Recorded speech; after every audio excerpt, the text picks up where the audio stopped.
Assalamualaikum warahmatullahi wabarakatuh. Waalaikumsalam warahmatullahi wabarakatuh. Oke, alhamdulillah ya. Segala puji bagi Allah Subhanahu wa taala yang telah memberikan kita kesehatan dan juga kesempatan ya sehingga kita bisa menyelenggarakan acara ya pada pukul 3.30 ya walaupun agak telat ya. Tapi insya Allah kita berdoa berharap mudah-mudahan acara ini bisa bermanfaat bagi kita semua. Oke, tanpa membuang waktu lagi, alhamdulillah kita sudah kehadiran narasumber yang luar biasa kali ini dan kita seperti topiknya ya, ingin membahas lebih lanjut terkait dengan hal-hal yang sifatnya non teknis ya. Tetapi bukan serta-merta kita mengabaikan hal-hal yang teknis ya dari pembelajaran ataupun dari ilmu itu sendiri. Nah, kita akan mendengarkan ya narasumber kita yaitu Dr. Rosyad ya yang insya Allah akan memotivasi kita untuk mengabdi ya kepada masyarakat. Ini luar biasa beliau banyak malang melintang di pengabdian masyarakat ya suhunya lah insya Allah. Kemudian berikutnya adalah Mas Denny ya. Ini juga luar biasa ya salah satu dosen muda kita ya alumni dari TELU ya yang kembali lagi back to habitat ya setelah jauh melanglang buana ya ke Jepang. Nah, beliau juga nanti insya Allah akan mengajarkan terkait dengan model matematik yang kalau kita lihat secara prinsip mungkin terkait juga dengan kedisiplinan ya. Orang-orang Jepang disiplin mungkin karena penggemar matematik mereka. Oke. Tanpa membawa waktu lagi, alhamdulillah kita juga sudah datang Pak Rosyad ya. Oke, untuk yang pertama adalah Pak Rosyad ya nanti kita sediakan waktu sekitar 45 menit, kemudian nanti dilanjutkan oleh Mas Denny. Oke, nanti kemudian kita akan buka sesi tanya jawab ya. Oke, tanpa membawa waktu lagi kepada Pak Rosyad, kita persilahkan dengan segala hormat. Terima kasih. Assalamualaikum warahmatullahi wabarakatuh. Waalaikumsalam. Terima kasih atas kesempatannya ini pada moderator Pak Muhammad Lubis, juga sore Pak Denny. Semoga kita sama-sama sehat dan sore, Pak. Ya Bapak Ibu dan mahasiswa ya juga ya. Dosen dan mahasiswa ini hadir. Ya, Bapak Ibu dosen dan mahasiswa program Pasca Sarjana Telkom University. Perkenalkan, nama saya panggilan Rosyad, lengkapnya Rosyad Ma'ali El Hadi, nama seperti Timur Tengah, tapi apa arti sebuah nama? Alhamdulillah, nama punya makna. Itu aja. Sebelum kita mulai, supaya kita semangat, yuk kita yel-yel dulu TELU ya. Kita kenal semangat paginya. Yang kedua, yel-yel pengabdian masyarakat. Jadi kalau saya mengucapkan pengmas, jawab bermanfaat gitu ya. Jadi dua yel-yel TELU dan yel-yel pengmas ya. Oke, kita mulai biar semangat walaupun di sore hari, semangatnya tetap pagi. Semangat pagi. Pagi. Pengmas. Bermanfaat. Terima kasih. Ucapan adalah doa, mudah-mudahan didengar oleh Allah Subhanahu wa taala. Amin. Bapak, Ibu, sama mahasiswa program sarjana, saya diberi amanah untuk menyampaikan kiat-kiat bagaimana pengmas itu seperti tadi di yel-yel bermanfaat gitu ya.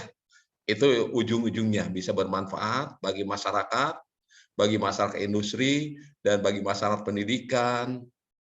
Yang penting untuk bisa bermanfaat, karena sebaik-baiknya orang adalah yang bisa bermanfaat.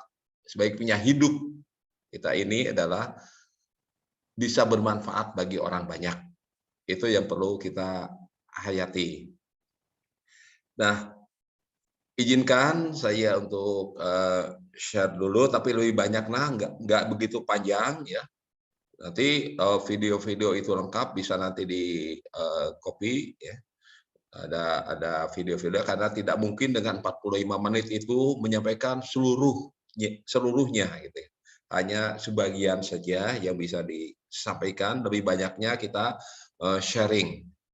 Kalau tadi oleh moderator disampaikan, saya itu luar biasa, sebenarnya tidak ada apa-apanya tanpa teman-teman yang dukung, tanpa mitra, tanpa masyarakat, tidak ada apa-apanya. Jadi itulah kita bahwa pengabdian masyarakat itu kerjasama seluruh unsur bisa berjalan. Izinkan saya untuk share screen dulu.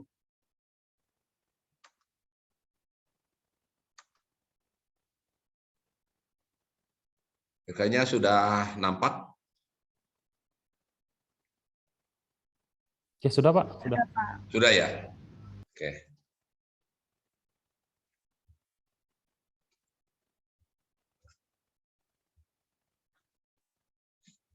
Ini saya tertarik dengan panitia, satu tetap di copy ini.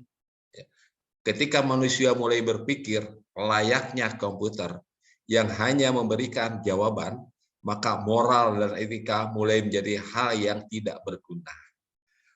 Itu suatu untaian kata, untaian kalimat yang sangat indah sekali, yang penuh makna, gitu. Penuh makna sekali, sangat mendalam sekali. Bahwa kita itu manusia itu harus kita berguna. Tapi kalau kita sudah mindsetnya seperti komputer, duniawi itu saja, ya apa artinya kita hidup di dunia ini? Sehingga saya mencoba dari untaian kalimat itu memberi satu tema, menggali potensi pengabdian masyarakat guna meningkatkan ekonomi masyarakat. Bagaimana kita bisa meningkatkan ekonomi masyarakat itu? Sekarang apalagi kondisi ekonomi yang sangat menjerit. Sehingga di awal itu kita akan mencoba 3 materi yang akan disampaikan. Yang pertama adalah mengubah mindset pengabdian masyarakat. Mindset kita pahami dulu. Kemudian kedua, kiat pengabdian masyarakat secara kolaborasi dan eksternal. Di luar itu sangat cukup banyak sekali dana itu sebetulnya. Nah, bagaimana kita bukan hanya dari value saja, ya, kemudian dari dikti juga kompetitornya sangat banyak sekali. Walaupun saya memasukkan dan alhamdulillah beberapa proposal sudah bisa didanai dan beberapa kegiatan Pengmas yang itu nggak mungkin disampaikan pada saat sekarang ini, tapi silakan nanti filenya akan dikirim ke moderator, ke panitia. Itulah yang akan kita sampaikan selama 45 menit ini. Yang pertama adalah mindset Pengmas.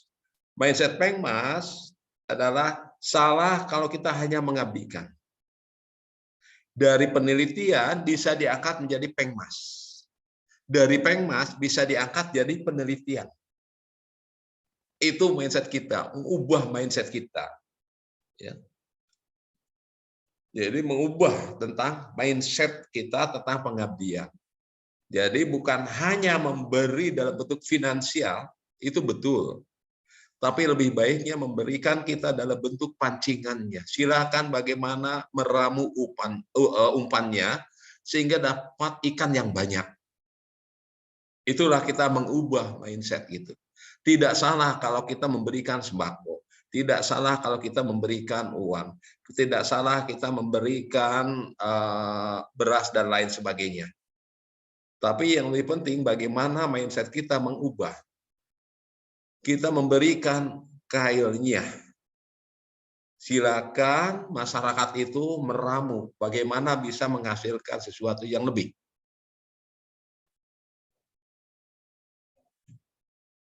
Jadi lihat mindset berdasarkan, jadi dalam Pengmas itu bukan berdasarkan kita di value, bisanya IT, bisanya high tech, biasanya itu bukan demikian mindset. Tapi sebetulnya apa yang dibutuhkan oleh masyarakat. apakah itu masyarakat pendidikan, di madrasah, apakah itu di pesantren, apakah itu masyarakat industri, ataukah masyarakat pada umumnya RW, RT.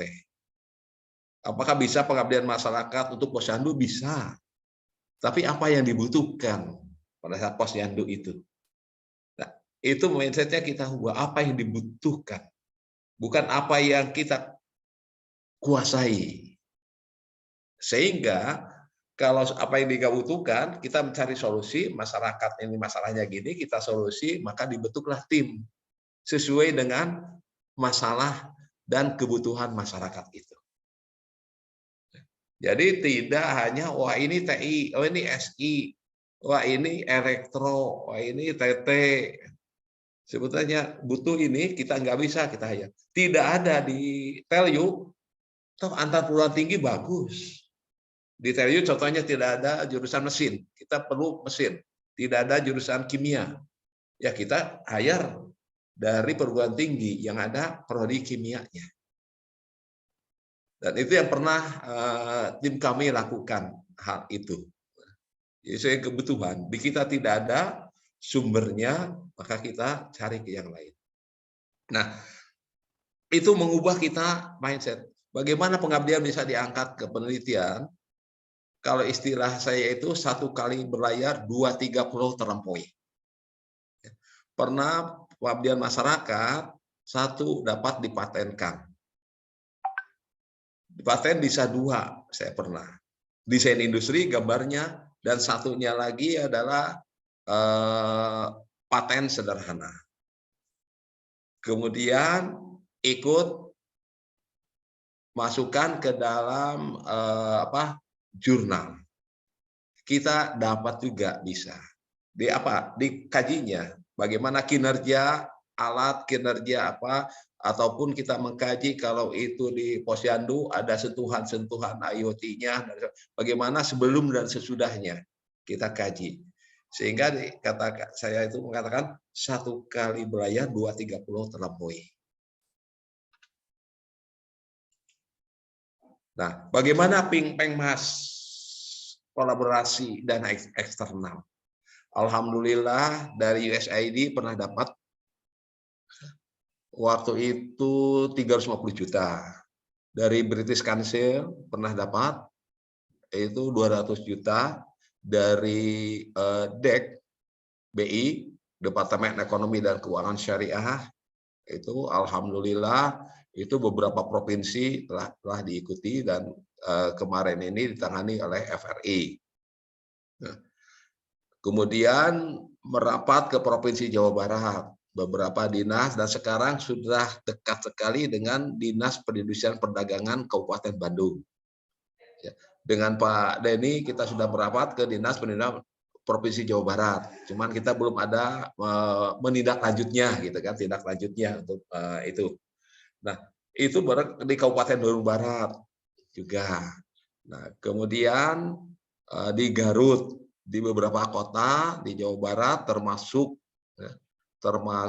ke daerah Banten, Mandailing, Natal, Lombok, itu sudah kami lakukan di luar Pulau Jawa, Sumatera. Nah, apa kuncinya? Silaturahmi. Silaturahim itu yang diajarkan oleh agama. Janganlah memutuskan tali silaturahim, karena dengan memutuskan tali silaturahim itu sangat tidak sesuai dengan ajaran agama. Ada pepatah, musuh 1 terlalu banyak, teman 1000 kurang banyak. Itulah maknanya silaturahim. Sehingga alhamdulillah dari kota, dari UKM sampai ini saya diberikan Allah Subhanahu wa taala kemudahan. Dengan CSR PLN, lihat dari itu bisa ketemu alhamdulillah. Dengan Cianjur, Dinas Pemberdayaan Masyarakat Desanya sudah bisa mengakses juga. Itulah pentingnya maknanya silaturahim. Sehingga diposisikan di tempat yang teratas. Itu kunci bagaimana kita bisa mengakses keluar. Sehingga tadi dikatakan bukan hanya pengabdian masyarakat itu dana dari internal. Kemarin dengan CSR PLN kurang lebih besar dananya, kita kolaborasi eksternal dari CSR PLN dibandingkan dengan dari Telium. Dan full itu terpenuhi kebutuhan masyarakatnya. Full sampai ke genset pun kita disiapkan. Dan alhamdulillah Ibu Warek 4 itu hadir pada saat itu. Juga di Sukapura, alhamdulillah. Jadi mindset yang keduanya adalah kenapa? Itu yang kita buatkan implementasi semuanya itu. Kebetulan saya sendiri dalam bidang mekanikal, pembuatan mesin-mesin. Bagaimana dengan yang membuat aplikasi? Itu kan implementasi ya, bisa digunakan secara mudah dan murah. Pendataan penimbangan posyandu, bagaimana ada enggak aplikasinya? Untuk kesehatan, semua itu sebetulnya bisa. Aplikasi ini yang kita diterapkan ke masyarakat itu yang mudah dan murah. Ya, mudah dan murah. Jadi kalau dengan aplikasi itu, waduh jadi ribet. Nah itu masyarakat itu sulit dalam hal ini. Ya. Yang keduanya produktif. Existingnya bagaimana? Dengan kita menerapkan Pengmas itu lebih meningkat. Itu yang diharapkan oleh masyarakat. Jadi lebih ada peningkatan produktif dari berbagai sesuai dengan bidang ilmunya masing-masing. Sesuai dengan bidang ilmunya masing-masing. Baik itu informatika, elektro, teknik industri, sistem informasi, ekonomi bisnis, dan lain-lain. Ataupun bisa kolaborasi antar program studi. Sehingga teknologinya mudah difahami. Teknologi di sini adalah bukan hanya teknologi yang high-tech itu, tapi yang tepat guna. Tepat guna itu bukan, sekarang itu salah interpretasi, tepat guna itu seakan-akan untuk industri kecil. Tepat penggunaannya. Robotik tepat digunakan kalau untuk industri besar, gitu kan. Nah, itu tepat guna sebetulnya. Jadi kalau industri kecil yang bagaimana? Kalau untuk masyarakat RW bagaimana? Masyarakat perkotaan bagaimana? Masyarakat desa, desanya tidak terjangkau internet. Untuk apa kita melatih internet, melatih website di sana? Kalau tidak terjangkau. Nah, bagaimana kita bisa mengelingkan agar supaya internet itu bisa masuk ke desa itu? Itu pengabdian masyarakat. Melingkan apakah ke Telkomsel atau kemana, sehingga bisa desa itu terjangkau oleh internet. Itu sudah pengabdian masyarakat. Dana eksternal kita hanya sebagai inisiasi, gitu, sebagai inisiasi untuk mendapatkan itu. Lebih baik ini banyak PowerPoint-nya, kita lebih banyak nanti diskusi saja. Gitu ya. Ekonomis. Kalau di bidang saya sendiri di industri kecil, kemampuan bukan melecehkan industri kecil, investasi untuk alat itu maksimum 20 juta. Lebih dari itu berat. Bukan berarti teknologi industri kecil itu tidak bisa computerized. Harganya akan lebih tinggi. Nah, kita berpikir ekonomis. Setelahnya itu bagaimana sih? Kalau aplikasi setelahnya itu bagaimana? Kalau akuntansi dengan menggunakan paket itu bisa ekonomis enggak? Dengan cara itu. Ini berbagai macam di bidang ekonomis. Dan tidak kalah pentingnya berkelanjutan. Jadi pengabdian masyarakat akan lebih bagus. Tahun pertama di itu kita dibatasi, mau tidak mau dibatasi oleh anggaran dana itu. Ya, dana. Sehingga target tim kami yang ada di Sukapura itu 3 tahun tetap di Sukapura kepada teman-teman itu.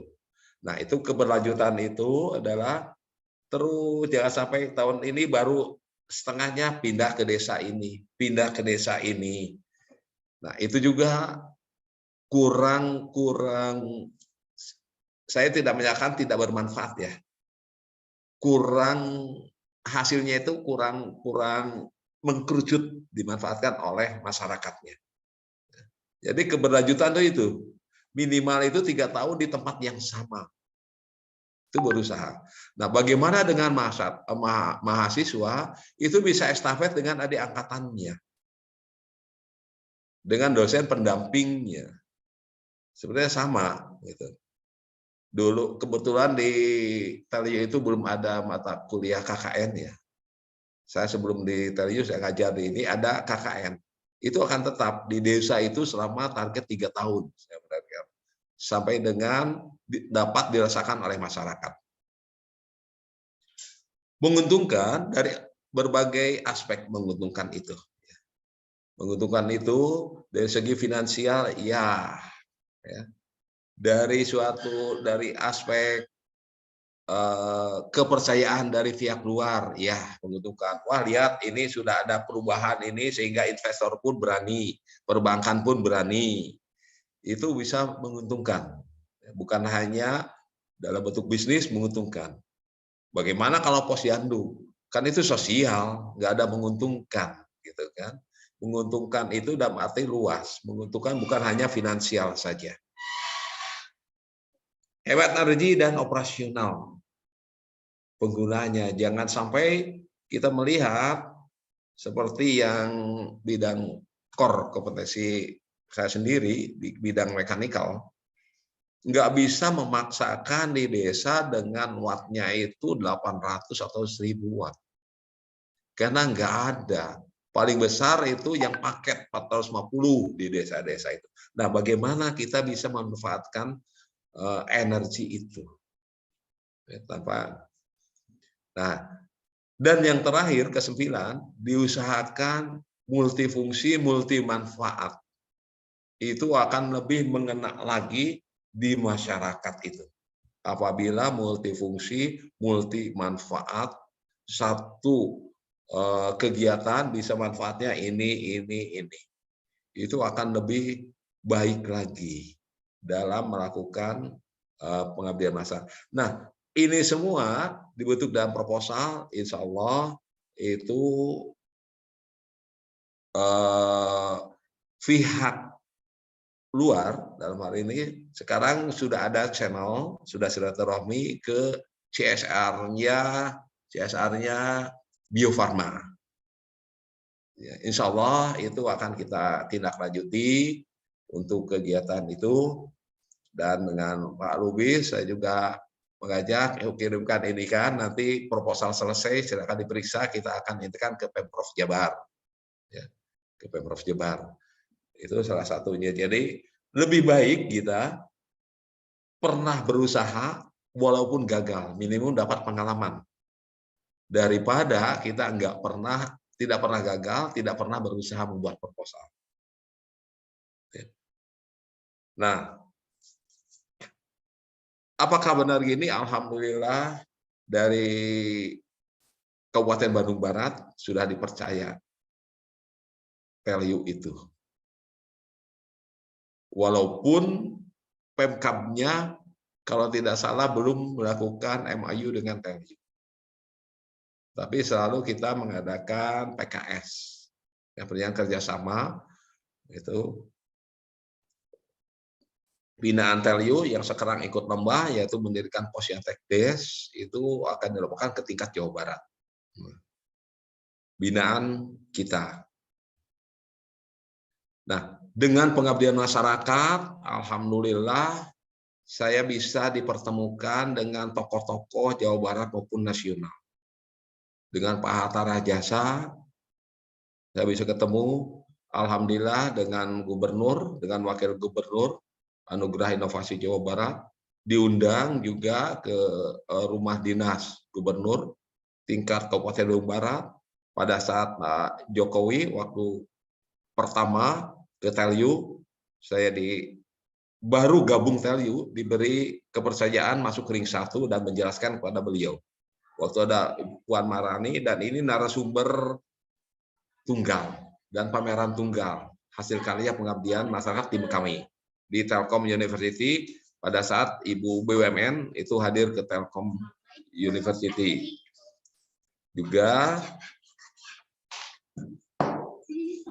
Juga ini kami ini tingkat Jawa Barat masuk juga diberikan penghargaan. Ya, jadi alhamdulillah itu dari Pengmas itu sebenarnya kita bisa mengangkat citra kita, dengan kiatnya.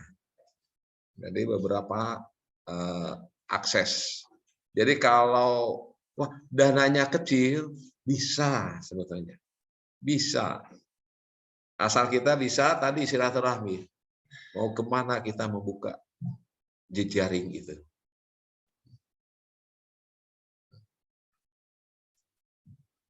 Pak Moderator, apakah nanti dari seksi sharing ataupun bisa dipotong pada saat menjelaskan?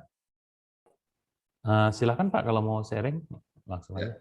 Ya kalau sampai jalan, kalau ada yang bertanya, sharing boleh ya? Gitu aja ya? Boleh, boleh. Ya. Nah, awalnya dari apa bisa mengenal itu? Cari masalah, survei lapangan.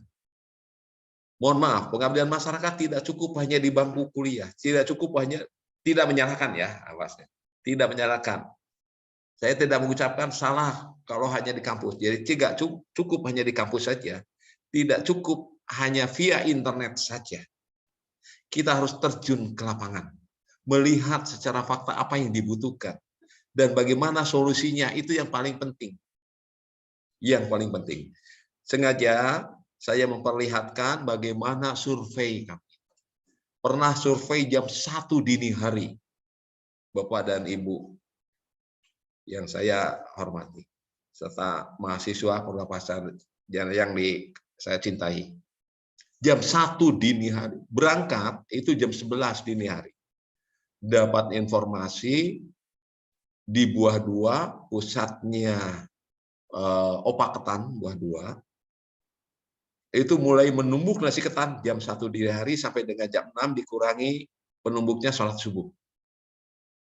Berangkat jam 12, sampai ke sana jam 1 betul ada yang numbuk. Kenapa jam 6? Karena setelah itu adalah perlu adanya proses pencetakan satu-satu. Itu melihat sendiri, bukan melalui telepon ataupun apa. Setelah mencetak satu-satu, kemudian dijemur matahari. Jadi jam 8 sore jemur. Diharapkan jam 3 itu kering. Asumsi tidak musim hujan. Jam 3 langsung mematangkan, mengganggang opak ketan. Semuanya manual. Itu survei langsung ke Desa Karedok yang di-hire oleh CSR PLN. Juga sama ya. Juga sama. Kami survei langsung ke lapangan. Nah, inilah proses kegiatan masyarakat. Survei lapangan, orientasinya kebutuhan pesantren atau desa atau UMKM. Nanti akan diperlihatkan salah satu YouTube, ini YouTube-nya ya, yang ada di sini. Nah, dari sana kita mencari mitra. Kemana ini tepatnya mencari mitra? Jadi jangan langsung, wah dana pengabdian masyarakat dari Telkom University segini. Kita diharuskan dalam agama itu wajib berusaha. Mencari mitra kegiatan. Alhamdulillah Allah memberikan kemudahan dapat mitra CSR PLN waktu itu survei di sini. Kemudian desain dan pembuatan mesin dan peralatan pendukungnya. Uji coba mesin dan peralatan di workshop, sampai uji coba mesin, peralatan pendukung di lokasi, pelatihan, pendampingan, serah terima, dan produksi mandiri. Dan dilakukan kita monef. Jangan setelahnya kita melakukan pengabdian, ditinggal begitu saja. Jadi kita melakukan monet. Kenapa tidak berjalan? Apanya masalahnya yang dinikahkan? Sehingga alhamdulillah binaan-binaan TLU itu sudah berjalan. Apakah perlu ditayangkan, Pak Moderator, contoh surveinya, Pak Moderator? Oke, secara singkat aja saya akan tayangkan ya, bagaimana nanti akan ini aja videonya, akan di split saja, karena memang cukup waktu.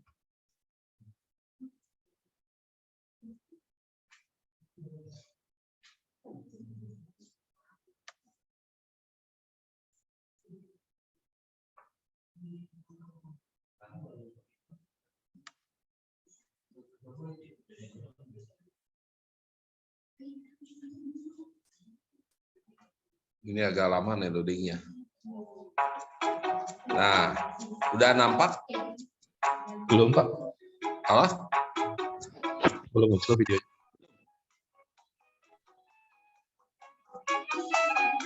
Yang di-share kayaknya slide-nya aja, Pak.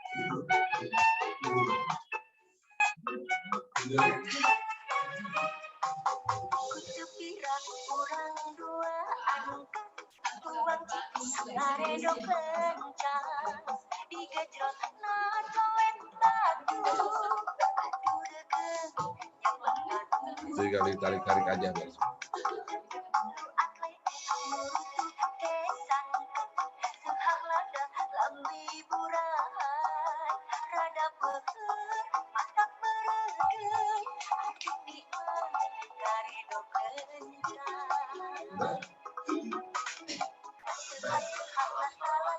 Nah, ini kami survei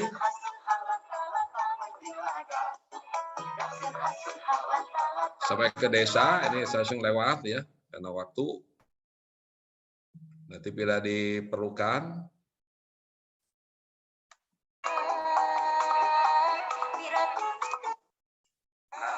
Nah, ini diskusi dari tim kami ini, Pak Kemal juga hadir.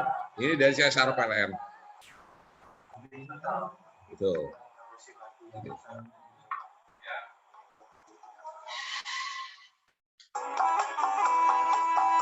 Kemudian bukan hanya ini aja, langsung kita ketemu dengan masyarakat.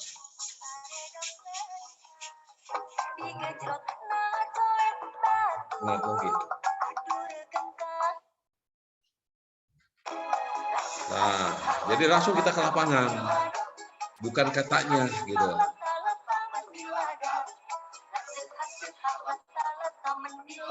Nah, itu bagaimana pematangan itu? Bahan baku ada masalah. Sekarang produksinya. Nah, sabar aja. Ya, paling satu di angka 250.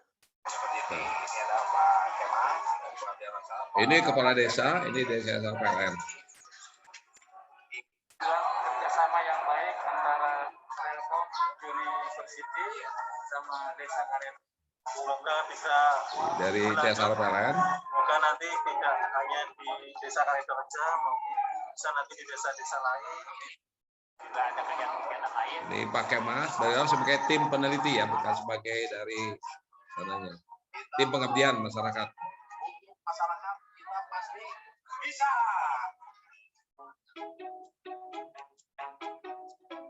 Nah.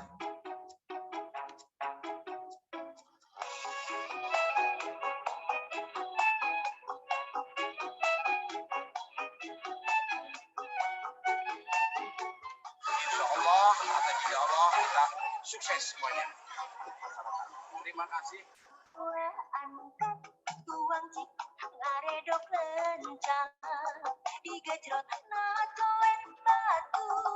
Oke, ini sebetulnya panjang yang didirikan beberapa ini, tapi tidak bisa semuanya saya tampilkan.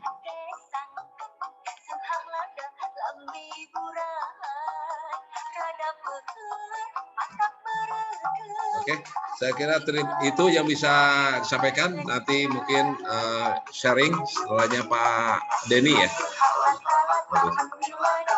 Oke, selanjutnya saya serahkan kembali ke moderator. Ayo.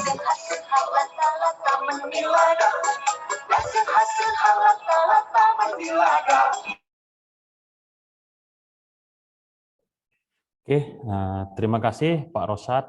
Mudah-mudahan ini bisa menginspirasi kita semua ya, bahwa memang ya kontribusi itu adalah sesuatu yang sulit ya, dan memang harus dimulai dari keinginan kita. Tetapi ya balik lagi ya, bahwa sebenarnya sesungguhnya hidup kita ini bukan hanya sekedar ya demi kita sendiri gitu. Kelezatan, kenikmatan itu pasti akan hilang ya dengan sendirinya. Pasti akan ada masa di mana kita mulai bosan. Nah, oleh sebab itu, alangkah baiknya kalau kita juga berbagi ke sesama. Karena itu bisa menciptakan kebahagiaan dan bisa saja itu nanti malah membantu kita ya untuk selamat bukan hanya di dunia ya, tapi juga di akhirat. Dan itu yang kalau bisa ya kita wujudkan ya, kita usahakan diri kita seperti itu. Jadi menjadi orang yang cerdas dan juga religius ya, insya Allah.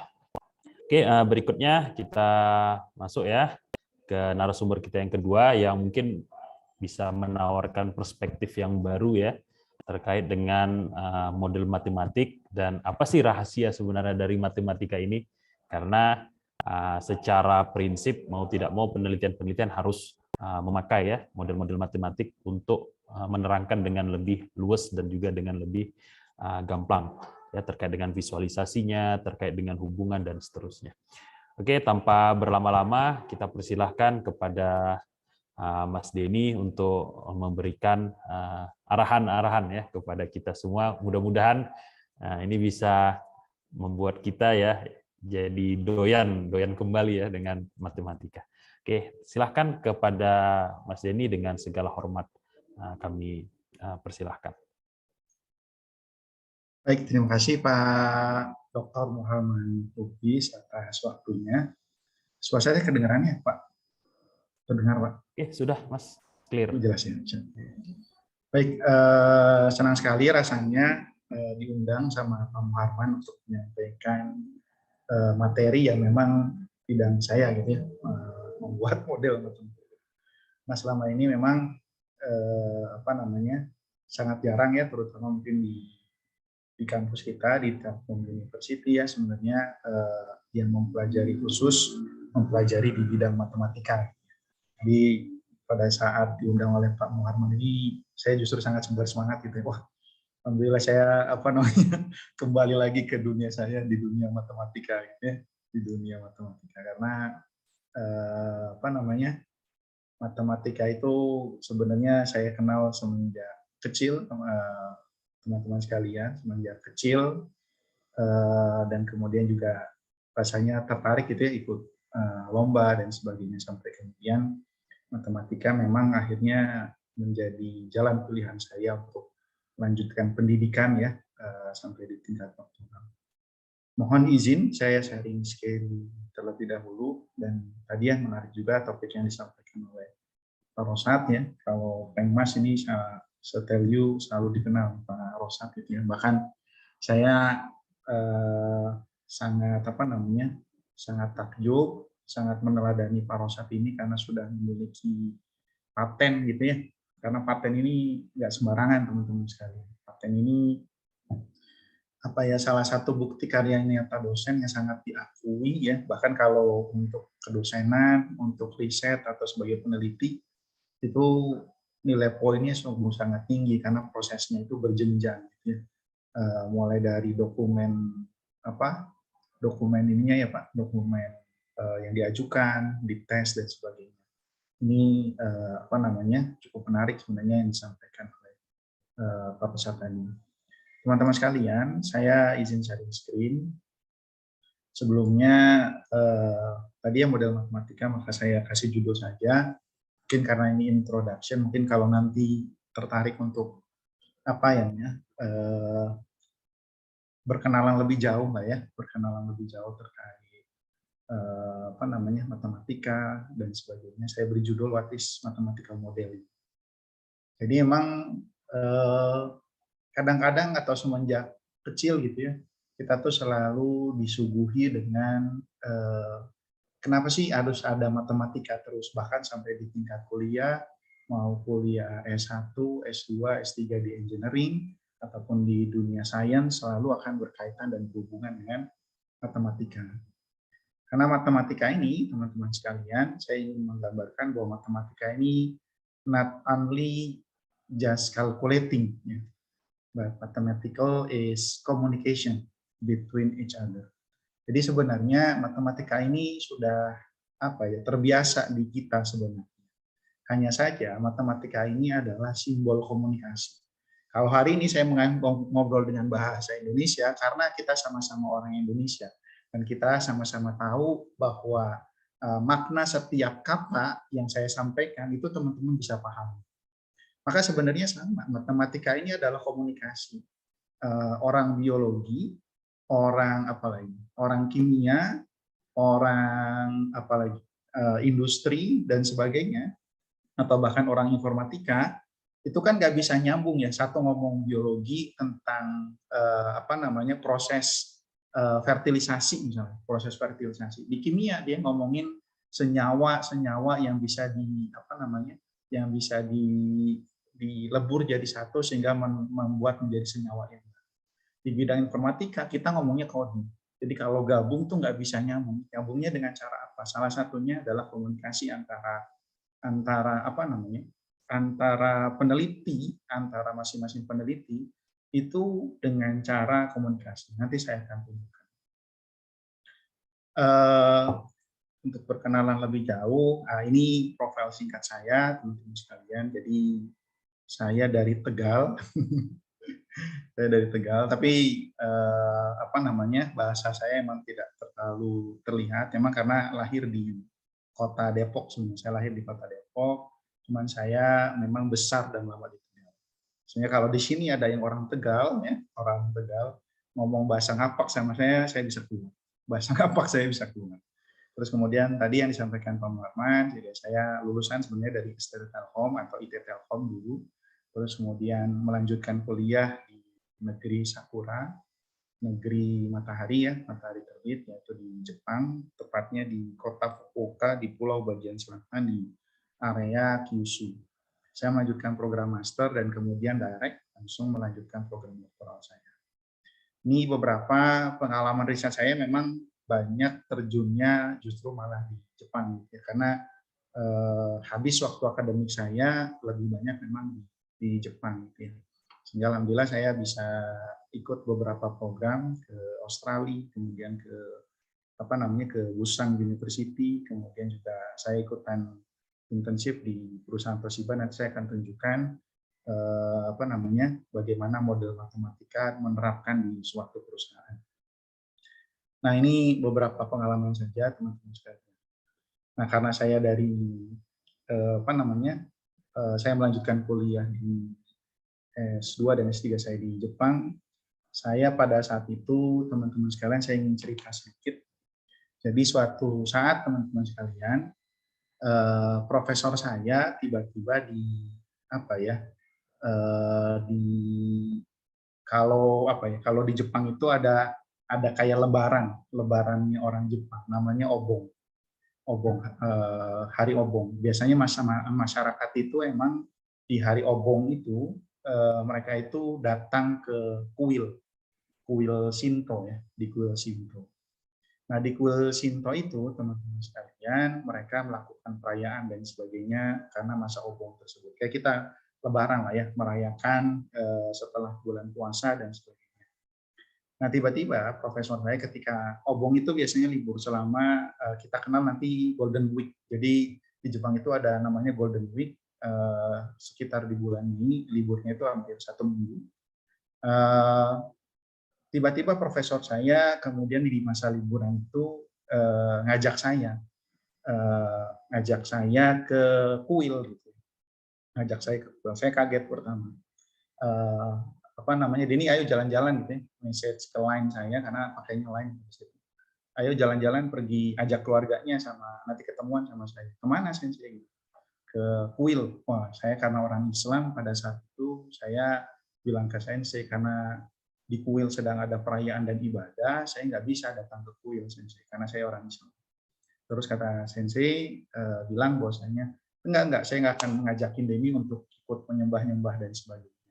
Saya akan tunjukkan hal yang menarik dari Jepang. Terus kemudian saya datang ke kuil, teman-teman sekalian datang ke kuil tersebut, tapi tidak masuk ke dalam. Di bagian luarnya itu ada apa namanya? Di bagian luarnya itu ada ruang tunggu, teman-teman sekalian. Ada ruang tunggu. Nah, kami duduk di situ sambil nunggu sensei dan kebetulan sensei kemudian datang. Terus kemudian sensei saya datang menunjukkan papan yang ada di sini. Papan-papan yang ada di sini, di atas langit-langit di sini. Saya pikir karena tulisannya Jepang dan sebagainya, bahkan tulisan kuno, nggak ngerti lah udah maksudnya buat apa dan sebagainya. Pada saat sensei saya datang, kemudian sensei saya menunjukkan, ini lihat tulisan-tulisan yang ada di situ, itu soal matematika semua. Saya kaget. Ternyata apa namanya betul, gambarnya kira-kira seperti ini. Nah, ini saya ambil dari web saja ya. Jadi apa namanya, sensei saya kemudian menunjukkan itu soal-soal tentang geometri matematika. Nah, saya kaget pada saat itu melihat itu dan kemudian sensei menerangkan. Itu namanya sanggaku. Jadi sang itu geometri, gaku itu problem. Jadi problem tentang geometri. Jadi geometrik itu apa namanya, semenjak zaman Edo, teman-teman sekalian. Jadi di kuil Shinto ini, para pimpinan Shinto-nya itu ya, di kuil tersebut, dia selalu mengeluarkan soal matematika, ya soal matematika geometri terutama, untuk diselesaikan para Buddha. Diselesaikan para Buddha pada saat itu, untuk diselesaikan dan kemudian yang bisa menyelesaikan hal tersebut, maka nanti akan dapat hadiah dari kuil tersebut. Nah, ini yang menarik teman-teman sekalian. Mas Denny, jadi ingat Ikyusan. Ini jangan nyambung ke situ ya. Oke, silakan. Bisa jadi, Pak. Jadi, nah ini yang menarik betul. Saya tertarik pada saat itu. Saya akhirnya, saya baru ngerti maksud saya kenapa sensei ajak jalan-jalan, Pak. Tapi pada saat itu ternyata sensei ingin menunjukkan bahwa kebiasaan atau budaya Jepang membuat model matematika ini sudah semenjak zaman dahulu, zaman Edo. Termasuk salah satunya adalah bagaimana mengkombinasikan, maksudnya mereburkan, bahkan menjadi apa ya, komunikasi yang menarik di keagamaan Shinto tersebut. Jadi di agama Shinto-nya tersebut bahkan mereka tidak menegasikan tentang ilmu pengetahuan. Mereka membuat model matematika, apa namanya, bahasa ini, kemudian para orang-orang Buddha tadi membuat model matematikanya dan kemudian menyelesaikan problem. Nanti silakan teman-teman kalau mau cari dan explore lagi teman-teman sekalian. Ada judulnya pokoknya Sanggaku. Bahkan ada website tertentunya Sanggaku Problems. Nanti soal-soal dan ini kuil ini dan soal-soal ini bukan hanya di satu tempat di Tokyo, tapi biasanya memang di kuil-kuil besar, di kuil-kuil besarnya Shinto. Jadi ada di setiap di kuil besar Shinto, termasuk di kota saya, di kota Fukuoka.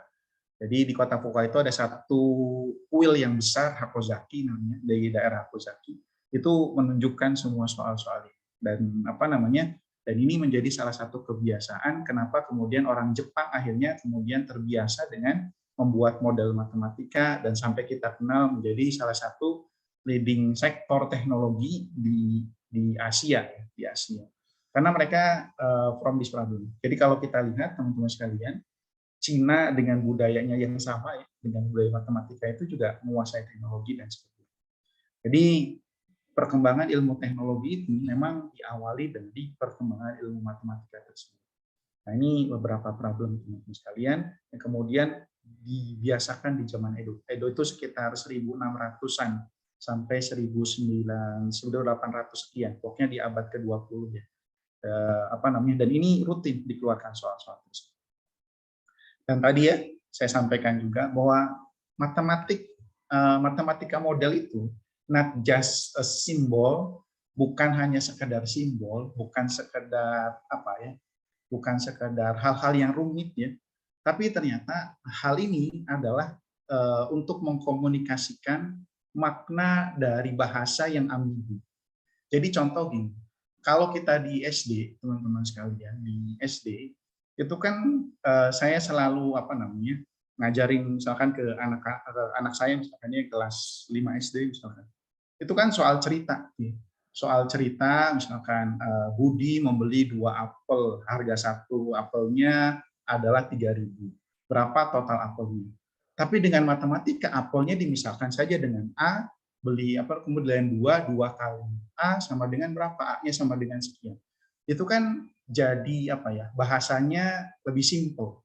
Dan kemudian orang yang membaca itu A sama dengan 3.000, 2A berarti sama dengan 2 kali 3.000, sama dengan 6.000. Ketimbang kita mengungkapkan sebuah kalimat berpanjang-panjang, beberapa paragraf, tapi untuk hanya menyebutkan beberapa variabel saja dari kalimat tersebut. Nah, yang unik teman-teman sekalian, bahkan di dunia psikologi, itu dibuat modeling matematika. Kalau teman-teman lihat, ini judul papernya, Cyclic Dynamic Romantic Relationship. Jadi si paper ini itu ngebahas tentang bagaimana continuity hubungan antara kedua pasangan, laki dan perempuan. Jadi kalau kita tahu ya, jadi melihat fenomena. Jadi kalau pertama kali ketemu sama orang, terus kemudian sering bertemu, terus kemudian akhirnya timbul rasa suka, nungguin SMS-nya dan sebagainya. Nah ini osilasi debaran jantung dan sebagainya dibikin model membuat cyclic dynamic romantic relationship-nya. Jadi ternyata itu adalah cycle yang dibuat gitu ya, termasuk tadi menunggu SMS-nya dari seseorang dan sebagainya. Nah ini dibikin model matematikanya bagaimana kehubungan tersebut ya, hubungan romantic relationship tersebut. Nah ini contoh dengan dunia psikologi. Ada lagi teman-teman sekalian, tadi yang saya sampaikan bahwa matematik itu komunikasi. Maka dengan bahasa simbol ini itu sebenarnya ingin menggambarkan bagaimana dynamic relationship-nya itu berjalan antara laki dan perempuan gitu ya, antara laki dan perempuan itu terkait relationship tersebut.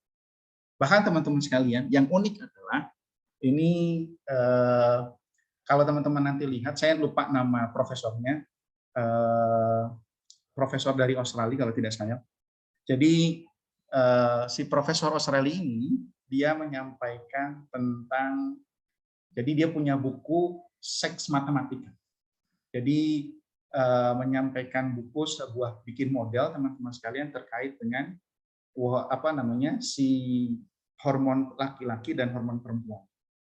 Jadi menunjukkan kayak misalkan hormon laki-laki itu testosteron itu muncul di pagi hari dan kemudian ternyata hormon si testosteron itu ternyata dia itu berfluktuatif setiap 20 sampai 25 menit. Dan jumlah testosteron dan sebagainya itu ternyata bisa dibuat model matematika. Dan beda sama model si hormon perempuan. Jadi teman-teman sekalian, ini biologi ya. Si biologi itu kemudian dibawa ke ranah matematik dan kemudian jadi model.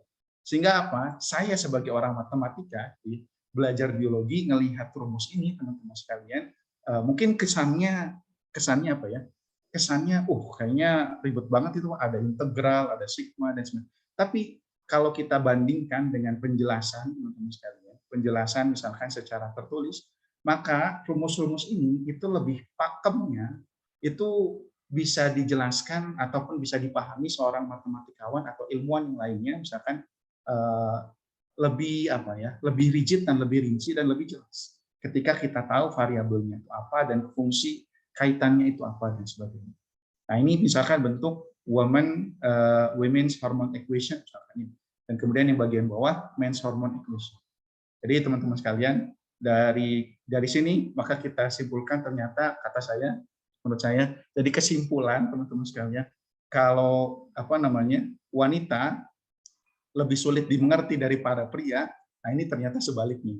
Ternyata kalau melihat dari rumusnya, Pak Muarman ya, lihat dari rumusnya ternyata laki-laki jauh lebih sulit dipahami daripada wanita gitu ya kalau di matematika ya. Jadi ini matematika model. This is not only just a symbol, tapi dia komunikasi. Makanya kenapa kalau kita lihat model matematika misalkan seperti si Einstein kan sebenarnya rumusnya sederhana ya. Einstein itu cuma nulis E sama dengan M kali C kuadrat. Tapi impact-nya itu besar sekali. E sama dengan M kali C kuadrat. Tapi C kuadratnya itu dari mana? Gitu? Kenapa dia bisa menemukan sampai C pangkat 2? Itu kan hasil yang dia dapatkan di situ adalah dari fenomena alam. Ataupun ketika misalkan melihat gaya gravitasi misalkan. Gaya gravitasi itu MGH misalkan. Massa dikali gaya gravitasi dikali tinggi. Itu kan dari fenomena alam yang apel jatuh ke bawah gitu sehingga kemudian bisa menemukan gaya gravitasi dan seterusnya. Nah, inilah teman-teman sekalian, sebenarnya kalau kita lihat rumus-rumus yang sederhana di masa-masa lalu itu dan kemudian akhirnya berkembang karena memang kemudian akhirnya banyak sekali perkembangan model matematika yang disesuaikan dengan zaman tersebut. Jadi matematika model saya ingin gambarkan teman-teman sekalian adalah salah satu cara bagaimana kita mengkomunikasikan makna dari apa yang kita pikirkan dengan membuat sebuah simbol yang nanti akan digunakan oleh seluruh peneliti.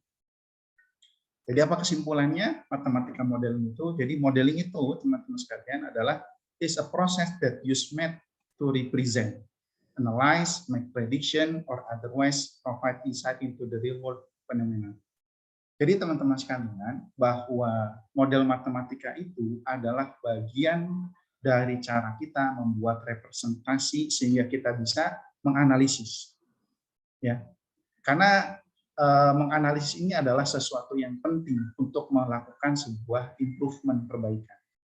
Jadi kalau kita lihat teman-teman sekalian, kalau yang misalkan bidangnya misalkan ISI ataupun lebih general ke informatika misalkan. Kebetulan saya di lab itu teman-teman sekalian, ada teman saya di laboratorium, dia itu fokus risetnya tentang 3D, jadi image processing 3D. Sampai teman-teman sekalian, saya pernah ikut salah satu konferensinya, itu sampai bahkan teman-teman sekalian, membuat model asap itu semirip mungkin. Makanya sangat wajar perkembangannya itu ketika kalau kita main game atau nonton TV ya, main game saja ya, itu dari PS1 sampai ke sekarang PS5 itu kerasa beda ketajaman grafiknya. Atau bahkan dari Nintendo zaman dulu yang kotak-kotak gitu, image-nya itu berubah. Salah satunya bentuknya adalah perkembangan model yang dibuat semirip mungkin dalam model 3-dimensional tersebut. Nah, inilah modelnya ini biasanya ditanamkan di dalam komputer masing-masing. Jadi sekali lagi matematika model ini adalah bagian kita untuk merepresentasikan real fenomena. Fenomena realnya itu seperti apa, sehingga kemudian muncul yang bisa kita akan lakukan analisisnya nanti kayak gimana, sehingga kita bisa membuat prediksi ke depan seperti apa. Sehingga model matematika ini akan memudahkan kita untuk memprediksi sesuatu. Kenapa sih butuh memprediksi sesuatu, teman-teman sekalian? Saya selalu meyakini teman-teman sekalian kalau bahkan kalau di ayat-ayat kan suka disebutkan gitu ya, bahwa Allah itu sudah tahu jatuhnya daun itu bahkan seperti apa dan bagaimana itu sudah tahu. Sehingga sebenarnya fenomena daun jatuh atau fenomena kejadian itu sebenarnya sesuatu yang bisa kita prediksi. Kecuali mungkin kematian makhluk hidup yang misalkan tidak tahu karena itu hak dan rahasia dari Tuhan, dari Allah Subhanahu wa taala. Nah, ini teman-teman sekalian, tapi hal yang lainnya saya pikir adalah sesuatu hal yang sebenarnya this is just fenomena, dan fenomena itu bisa kita pelajari dan kemudian kita bikin model dalam bentuk matematika. What to have you to do? Jadi teman-teman sekalian, setidaknya ada 3 siklus yang dibuat dalam model matematika, dan ini siklus yang harusnya berjalan. Pertama adalah what the problem, jadi defining the problem. Jadi problem yang muncul itu apa? Misalkan industri misalkannya ingin melakukan apa, ataupun di informatika saja, misalkan proses database saja. Nanti saya tunjukkan ketika database juga saya sempat, karena kalau database itu kan biasanya kaitannya kalau di matematika, bagian saya yang di matematika itu saya belajarnya relational algebra. Relational algebra atau relational calculusnya itu yang saya pelajari. Sedangkan kalau di informatiknya atau di SI-nya, kan belajarnya proses aplikasinya, bagaimana join, bagaimana apa namanya, pakai natural join atau bagaimana project dan sebagainya gitu. Tapi kalau saya biasanya membuktikan simbol-simbol tersebut dan bagaimana membuktikan proses tersebut itu bisa apa namanya, yang digunakan untuk mengurangi proses di dalam database misalkan. Proses dalam database. Jadi ini misalkan yang pertama, defining the problem. Yang kedua, teman-teman sekalian, kita juga perlu making assumption. Ini kenapa penting, teman-teman sekalian? Karena tidak mungkin ada satu kondisi di real problem tersebut yang harus kita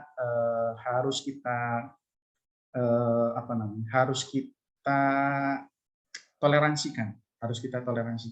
Contoh misalkan kayak pada saat misalkan ilmuwan menemukan 10 meter per second, misalkan ini meter per second kuadrat sebagai kecepatan gravitasi 10 meter per second.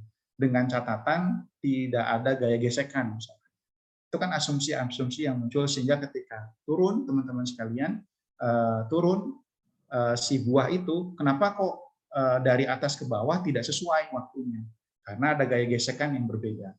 Sehingga kemudian teman-teman sekalian, kenapa ini muncul asumsi tersebut? Karena yang dilihat adalah sebenarnya grafik. Yang dilihat adalah grafik. Dijatuhkan misalkan dari 2 meter berapa sampai ke bawah berapa detik. Dijatuhkan dari 5 meter, dijatuhkan ke bawah berapa detik. Dilakukan di tempat yang berbeda dengan kondisi angin yang berbeda. Sehingga kemudian memunculkan satu fenomena grafik yang ternyata sebenarnya sama. Antara satu dengan yang lain itu sama. Bergantung pada apa? Bergantung pada masanya, bergantung pada tingginya, dan kemudian akhirnya bisa menentukan berapa kecepatan gravitasi tersebut. Ini contoh defining the problem. Terus kemudian tadi kedua tadi making assumption, tadi supaya tidak ada gesekan dan sebagainya. Yang ketiga adalah defining variable. Nah, defining variable ini di problem itu harus tahu dulu apa komponen-komponen yang sebenarnya bakal muncul. Komponen yang ada di dalam situ tuh apa saja sih sebenarnya. Jadi itu harus terstate dengan baik. Biasanya kalau di keilmuan, biasanya kita bisa menggunakan influence diagram dan sebagainya. Jadi kata kunci defining problem itu ada 7 hal yang perlu kita lakukan. Pertama adalah concise restatement of the problem will tell you what your model will measure to predict. Jadi teman-teman sekalian, grafik terus kemudian masalah itu memudahkan kita dalam identifikasi masalah. Focus and define subjective word. Yang ketiga, explore with research and brainstorming. Dan jadi biasanya riset ini biasanya ada sebelumnya, gitu ya. Kita explore dan sebagainya. Kemudian all the data. Jadi salah satu defining the problem kondisinya adalah kita harus punya data. Jadi kata kunci di sini adalah mempelajari data. Assign a team member to record your every idea dan seterusnya. Dan kemudian teman-teman sekalian ini sebagai contoh, misalkan ini pada saat saya membuat tesis, doktoral tesis, teman-teman sekalian. Doktoral tesis itu karena saya di bidang matematika, saya sebenarnya nggak terlalu banyak main di real fenomena. Sehingga saya lebih banyak main di theoretical. Gitu ya. Theoretical yang mau saya gabungkan apa? Oh, ada database teori, ada fuzzy teori, sama theory of relational calculus. Sehingga kemudian dari ketiga teori ini sebenarnya berkaitan. Cuman mereka beda pendekatan ataupun bahkan tinggal saya membuat model baru, teman-teman sekalian, sehingga jadi judul misalkan A Study on Fuzzy Relational Database Using Relational Calculus. Yang perlu digambarkan juga adalah terus mau apa?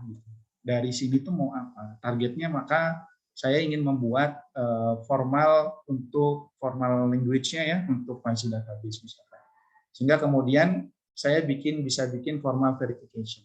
Sehingga di belakang misalkan ketika salah satu yang nanti aplikasi yang bisa berjalan itu misalkan error ya, misalkan kalau ngoding terus kemudian tiba-tiba teridentifikasi titik errornya di mana, itu kan salah satu bentuk formal verification. Nah kemudian resultnya formalization, ini beberapa result yang dihasilkan, targetnya misalkan untuk membuat formalisasi untuk fuzzy relational database misalkan. Terus kemudian aplikasinya bisa diterapkan untuk truck backer upper. Truck backer upper ini maksudnya parkir mundur, ya, parkir mundur secara otomatis. Terus kemudian membuat formal equivalence class, terus kemudian fuzzy functional and application buat di database juga. Yang kedua, teman-teman sekalian, making assumption. Jadi jangan lupa ketika kita sudah melihat sebuah permasalahan, maka kita harus memberikan asumsi, ya, asumsi supaya kondisinya itu sesuai dengan kondisi real problem. Kondisi real problem tadi. Nah, asumsi ini berangkat dari brainstorming tadi. Muncul sebuah asumsi, misalkan, oh diasumsikan penjualan maksimalnya berapa, diasumsikan penjualan minimalnya berapa, diasumsikan apa, dan sebagainya. Ini perlu menjadi sebuah data yang penting. Kemudian yang kedua, salah satu membuat assumption ini adalah mengkomparasi dengan riset sebelumnya. Sehingga kemudian memudahkan kita dalam membuat asumsi-asumsi tersebut. Pengembangan model itu selalu berdasarkan riset sebelumnya. Kemudian yang ketiga adalah in the absence of relevant data is reasonable to make assumption. Jadi termasuk melihat di grafik data, makanya nanti kalau di statistik itu ada mempelajari biasanya correcting ini ya, correcting data. Terus kemudian yang keempat, assumption developed as you move through the model process. Jadi ini termasuk kalau asumsinya semakin banyak, nothing problem with it. Jadi nggak ada masalah sebenarnya. Awal asumsi kita bikin model sederhana, nggak masalah. Tapi ketika hilang satu asumsinya, terus kemudian dimasukkan dalam satu model, maka modelnya akan berkembang. Sebagai contoh saja, misalkan ya, sebagai contoh kalau kita kenal TSP, Travel Salesman Problem, misalkan, itu kan asumsinya belum kenal macet, misalkan. Belum kenal mengasumsikan macet, belum kenal misalkan kontur ini ya, kontur jalan misalkan, ada yang nanjak, ada yang turun. Tapi TSP ini, Driving Salesman Problem ini, ya sudah gitu aja. Tapi kita tahu model si TSP ini targetnya gimana dan solusi penyelesaiannya caranya seperti apa. Tinggal kalau misalkan mau, oke lah kalau gitu saya coba tambahkan satu variabel lagi, yaitu tentang kontur. Kontur ini dihitung dari ketinggian misalkan, ketinggian sebuah jalan. Saya masukinlah ke dalam sini. Ketinggian ini mempengaruhi kecepatan. Oh berarti ada kecepatan vektornya, terus kemudian ada ketinggian. Nah ini kan hal yang kemudian mendevelop model yang sebelumnya. Nah, ini contoh saja, misalkan teman-teman sekalian, kalau apa namanya, kalau di database ya teman-teman sekalian, misalkannya kita kan pakai operasi join atau select misalkan. Nah, saya ingin coba apa namanya melakukan proses proof dengan model relational calculus tadi. Bisa nggak sih misalkan kalau kita mau apa mengcombine data, terus sortir data, termasuk kemudian melakukan apa namanya, melakukan join data dan sebagainya, saya bisa lakukan dengan hal yang lebih simpel nggak? Nah, itu harus di-proof dengan model relational calculus yang harus dibuat. Sehingga saya butuh membuat formulasi setiap atribut, saya buat variabelnya untuk setiap atribut, kemudian bagaimana membuat formula join misalnya. Join itu saya bikin formulanya. Bagaimana formula join dalam matematika, bagaimana formula select dalam bentuk matematika dan sebagainya. Nah, ini salah satu aplikasinya yang kemudian digunakan dalam proses-proses data seperti ini. Ya, jadi data yang masuk ke komputer gitu ya. Jadi kan sebenarnya kayak misalkan mobil tanpa supir itu kan yang diproses sama komputer itu kan data sebenarnya, data sensornya, data apa yang sehingga kemudian tinggal melakukan proses melalui data-data tersebut. Kemudian defining the variables. Setelah clear asumsinya, setelah clear, karena kan kalau model matematika itu selalu ada tujuan targetnya, ada decision variabelnya, dan kemudian ada constraint-nya itu apa. Kemudian variabel ini tadi sehingga kalau memudahkan kita sebenarnya ketika pada saat defining the problem itu langsung di-represent dalam bentuk diagram. Boleh dalam bentuk influence diagram, boleh dalam bentuk diagram yang lainnya. Sehingga bisa kelihatan apa saja variabel yang muncul dalam setiap diagram tersebut.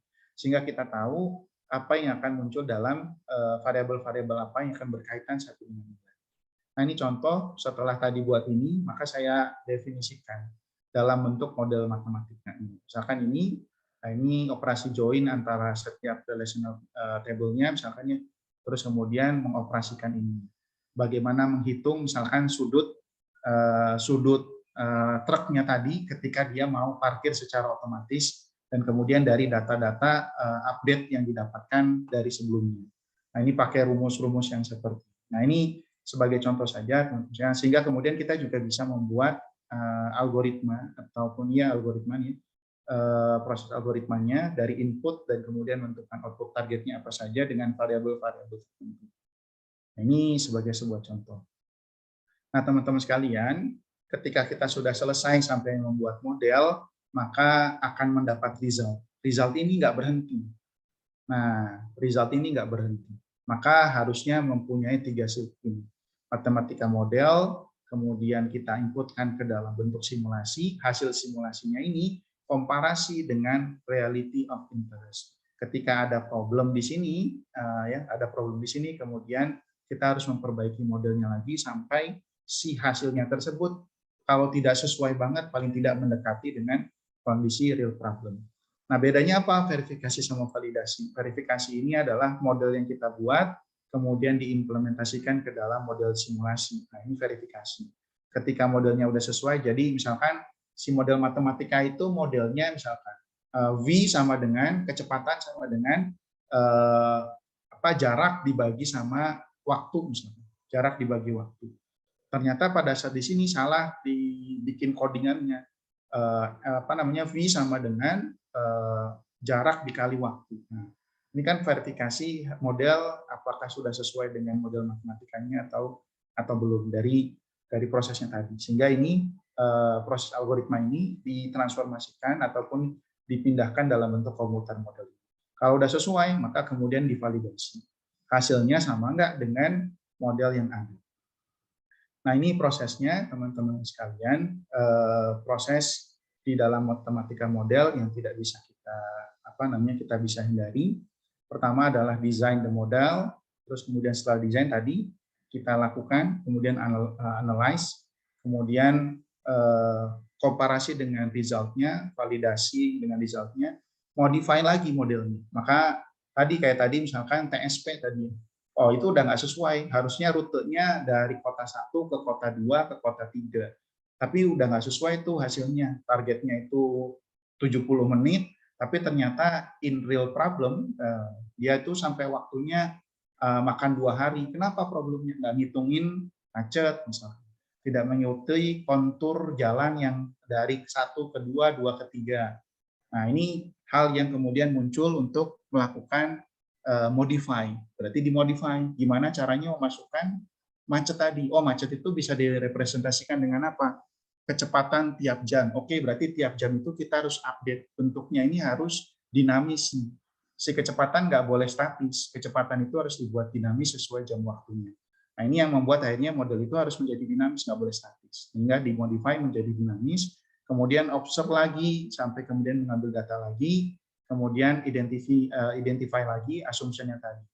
Udah betul nggak nih asumsinya udah segini aja? Ataukah jangan-jangan ini jangan dijadikan asumsi, harus dimasukkan ke dalam problem. Dan seterusnya. Itu sampai makanya model matematika itu selalu berkembang gitu ya. Nah, ini gambaran kalau tertarik dengan model dengan matematika, beberapa ilmuwan matematika itu sebenarnya difilmkan ya. Kalau yang pertama Alan Turing ya, yang di samping kiri itu Alan Turing, itu mempelajari tentang model awalnya komputer ya, mesin Turing, imitation game. Yang kedua di tengah ini A Beautiful Mind kalau nggak salah.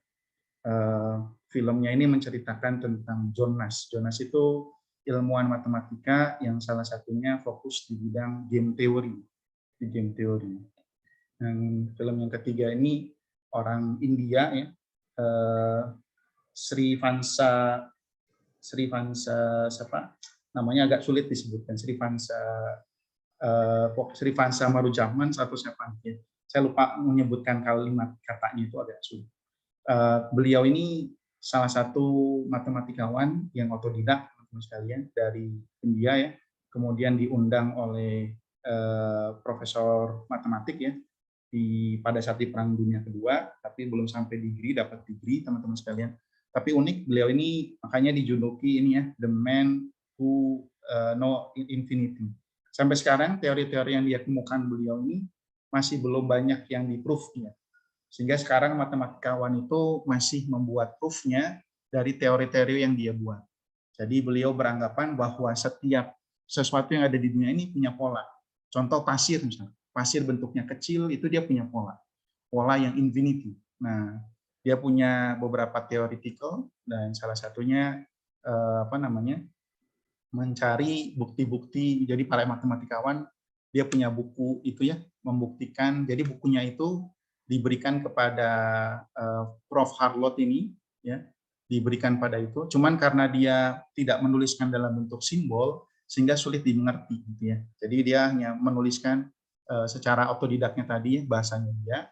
Terus kemudian dikirimkan bukunya kepada Prof ini, dan kemudian bukunya itu dibaca dan kemudian dipanggil untuk membuat proof secara formal proofnya itu dia harus membuatnya.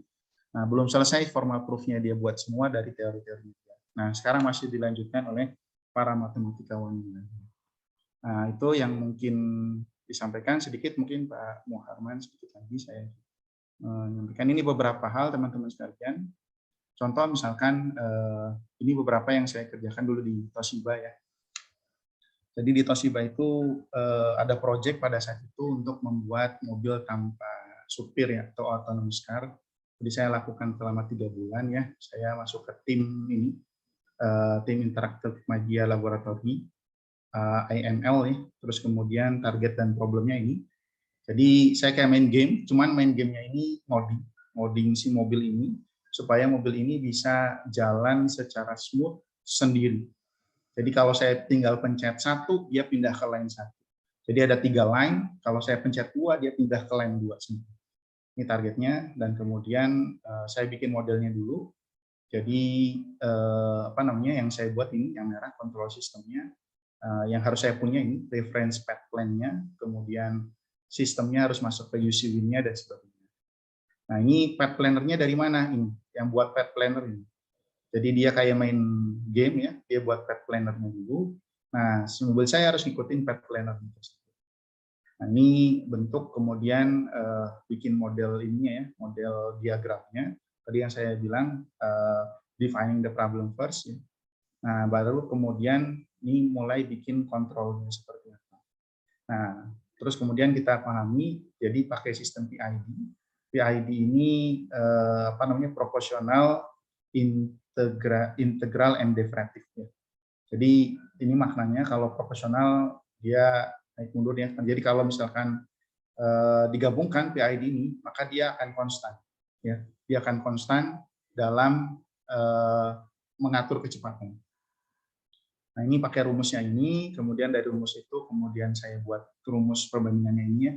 Nah, ini tingkat kelengkungan dan sebagainya dibuat rumusnya tersebut sampai kemudian target grafiknya itu membuat seperti ini.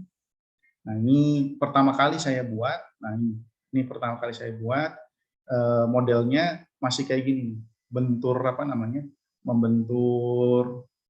tengah jalan. Terus kemudian ini bentur belakang jalan sampai pas belok itu bannya goyang-goyang.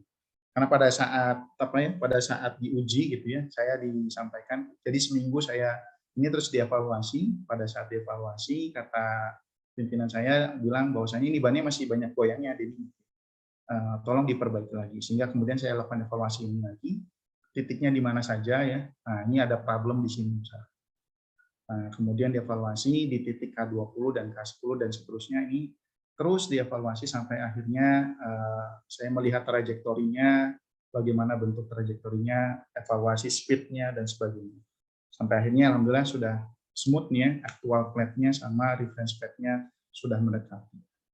Nah, ini terus dievaluasi sehingga kemudian sudah sesuai. Nah, kemudian selesai yang track tadi, saya diminta track baru. Coba track yang lain misalkan. Nah, ini track yang lain, kemudian evaluasi, ternyata pada saat ini tajam nih ya, pada saat tajam belokannya seperti ini, masih banyak error. Lihat di sini ya, di sini banyak error. Sehingga kemudian, nah ini terlihat errornya itu perlu saya bikin kurvaturnya, model kurvaturnya, maka saya buat kurvaturnya, tapi belum selesai pada saat itu. Tapi dibilang ya sudah cukup sampai situ, sudah lumayan karena 3 bulan saja ya. Mungkin itu yang bisa disampaikan Pak Muharman, semoga banyak manfaatnya yang disampaikan. Kurang lebihnya mohon maaf. Assalamualaikum warahmatullahi wabarakatuh. Waalaikumsalam. Warahmatullahi wabarakatuh. Waalaikumsalam warahmatullahi wabarakatuh. Terima kasih Mas Denny ya atas penjelasannya. Ini nambah ilmu baru ya. Saya dulu juga suka nonton tuh Ikkyu-san ya. Terus juga ada beberapa komik-komik lain ya yang membuat saya jadi suka juga terkait dengan pemecahan masalah ya, terkait dengan geometri dan sebagainya. Seperti misalnya Sanno Yotsune, itu dia dulu disuruh untuk menghilangkan batu ya yang ada di tanah lapang. Nah, gimana caranya? Nah, itu bisa jadi apa namanya para komikus yang ada di Jepang terinspirasi atau memang mereka mendalaminya sejak kecil gitu sehingga mereka bisa memasukkan bumbu-bumbu tersebut ke dalam karya mereka. Jadi memang kental banget gitu. Makanya tadi saya sebutkan mungkin ini ciri-ciri kenapa Jepang itu disiplin ya. Karena mereka menyukai matematika yang konsisten. Mudah-mudahan Mas Denny juga termasuk tipe yang setia ya. Oke. Karena suka matematika. Tapi bukannya yang nggak suka matematika, nggak setia ya. Oke, kita buka ya sesi tanya jawab ya. Nanti yang bertanya itu akan kita bikin stempel ya di sertifikatnya ya, memuaskan atau rajin bertanya. Oke, silahkan kepada ini sepertinya sudah ada ya, Mas Bambang. Oh, saya dulu Pak. Itu ada Mbak Widya dulu sih. Oh, ada ya? Oke, Ya. sudah ada ya Widya dulu ya. Oke, silakan. Pak, maaf Pak, tadi salah reaksinya mau raise hand malah tangan. Oke, silakan. Iya, sebelumnya perkenalkan Pak Rosat dan Pak Denny. Saya Widya Febriani, mahasiswanya Pak Muharman. Izin bertanya ke Pak Rosat dan juga Pak Denny. Untuk yang pertanyaan saya yang pertama kepada Pak Rosat terkait dengan pengabdian masyarakat ya Pak. Pengabdian masyarakat. Kan sebagai ketika kita mengimplementasikan di suatu desa gitu ya Pak, tentu kan ada kekhasan masing-masing di antara desa tersebut gitu ya Pak.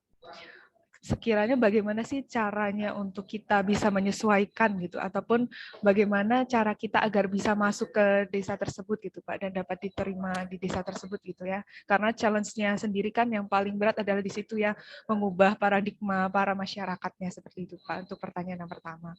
Kemudian pertanyaan yang selanjutnya itu lebih ke Pak Denny ya Pak. Saya izin bertanya terkait dengan permodelan matematika gitu ya, seperti yang kita mungkin beberapa teman-teman juga tahu terkait dengan struktur namanya itu structural equation model gitu. Apakah dalam implementasinya Bapak juga menggunakan structure equation model atau hanya berfokus pada permodelan yang mungkin Bapak buat sendiri seperti itu Pak? Terima kasih Pak. Silakan bisa Pak Rosat terlebih dahulu, nanti kemudian Mas Denny menanggapi. Terima kasih ini Mbak Widya ya. Bagaimana kita masuk ke desa memang itu adalah bukan hal yang mudah. Kita harus bisa menyesuaikan bahwa kita dalam dunia akademisi, baik itu dosen maupun mahasiswa. Kalau kita berbicara akademisi, pure akademisi, pakai rumus-rumus, pakai ya gaya kita mengajar seperti dosen, itu nggak akan mungkin bisa mengena. Itu. Jadi bagaimana kita lingkungan desa, bahasanya kita implementasi ke desa itu bahasa yang sesuai dengan yang mudah dipahami oleh desa itu sendiri. Itu bahasanya. Tapi menurut teori ini, udah. Itu yang di desa itu. Yang kedua, di desa itu sekarang tuh banyak yang menawarkan ini, yang menjanjikan ini, yang menjanjikan ini. Nah, gayanya adalah implementasikanlah gitu, jangan hanya bicara saja. Jadi kalau kita sosialisasi mengenai web itu adalah gini. Nah, itu sudah nggak bisa. Kalau hanya sosialisasi web, cobalah dilihat bagaimana membuat web, bagaimana manfaatnya kalau sudah ada web itu gitu. Nah, itu yang diharapkan oleh desa. Yang diharapkan oleh masyarakat. Tapi kalau kita demikian secara seperti kita mengajar ataupun kita sebagai mahasiswa di perguruan tinggi di pure kita sampaikan ke desa, itu nggak akan mengena. Apa yang disampaikan betul oleh Mbak Widya. Jadi ikutilah sama dengan, sehingga saya nanyakan Pak Muhammad juga, audiensnya siapa nih, supaya saya bisa menyesuaikan gitu. Audiensnya siapa nih. Nah kadang-kadang kan di desa lebih banyak santai apa ya, lebih banyak sambil guraunya, sambil contoh yang ini itu kan lebih enak lagi menyesuaikan, santai orang-orang desa itu. Jadi intinya karena banyak yang menjaga ini, kalau kita berbicara secara logika, secara teoritika, wah itu hanya ngomong doang lah. Yang penting buktikan sekarang ini. Nah itu aja lah intinya. Jadi mengharapkan di desa, itu yang masyarakat itu adalah masyarakat desa, masyarakat industri, masyarakat pesantren, masyarakat pendidikan. Di pendidikan ada sedikit sentuhan-sentuhan ya akademisinya sedikit. Tapi jangan kalau di tingkat SMP jangan pure akademisi, S1 diimplementasikan ke SD gitu kan. Nah, itu kita yang menyesuaikan sebetulnya. Kita yang menyesuaikan masyarakat. Memang itu sulit. Memang itu sulit. Tapi kita dengan penuh perhatian aspek fisiologi itu insya Allah itu bisa dilalui. Yang penting itu kuncinya adalah bukan desa menyesuaikan kita, ataupun bukan masyarakat menyesuaikan kita, ataupun bukan pendidikan SLTP yang kita menjadikan kita menyesuaikan kita, ataupun masyarakat industri menyesuaikan kita, tapi bagaimana caranya kita menyesuaikan itu. Industri Sukaregang, Garut berbeda dengan industri tempe, berbeda dengan industri tahu. Industri tahu panas suasananya itu. Nah, kita bagaimana bisa menyampaikan dengan itu. Nah, itu kita bisa melihat itu adalah trik and trip kita. Nah, apabila kita bisa itu memahami, apabila kita bisa terjun langsung ke masyarakat. Sehingga di awal tidak cukup dengan duduk di bangku kuliah, tidak cukup dengan internet, kita harus mensosialisasikan. Survei dahulu itu adalah untuk memahami karakteristik lokasi di mana kita akan melakukan pengabdian masyarakat. Itulah kuncinya sebetulnya. Nah, itu barangkali sudah cukup kiranya. Oke, saya kira ini kan. Sudah sepertinya Pak. Mungkin bisa ke Mas Denny yang pertanyaan kedua. Baik, terima kasih Pak Nurrahman. Pertama, saya fokus risetnya memang tidak di SEM. Mbak siapa tadi? Mbak Widya ya? Iya Pak. Jadi fokusnya memang tidak di SEM. Memang SEM ini kan banyak mainnya di titik analisis variabel ya. Analisis keterkaitan variabel yang setahu saya ya. Jadi tapi kalau ditanya SEM itu sebuah model matematika, membuat model matematika ya. Kalau SEM itu membuat model matematika keterkaitan antar variabel dari bagan sehingga kemudian menemukan angka koefisien. Koefisien ini yang berkaitan dengan data statistik yang kita dapatkan, sehingga kemudian di-adjust supaya, tapi sebenarnya SEM ini kan perkembangannya dari linear model ya. Kalau yang saya tahu SEM ini kan perkembangannya dari linear model. Jadi kalau kita lihat fungsi model matematika itu kan sebenarnya beragam jenisnya ya.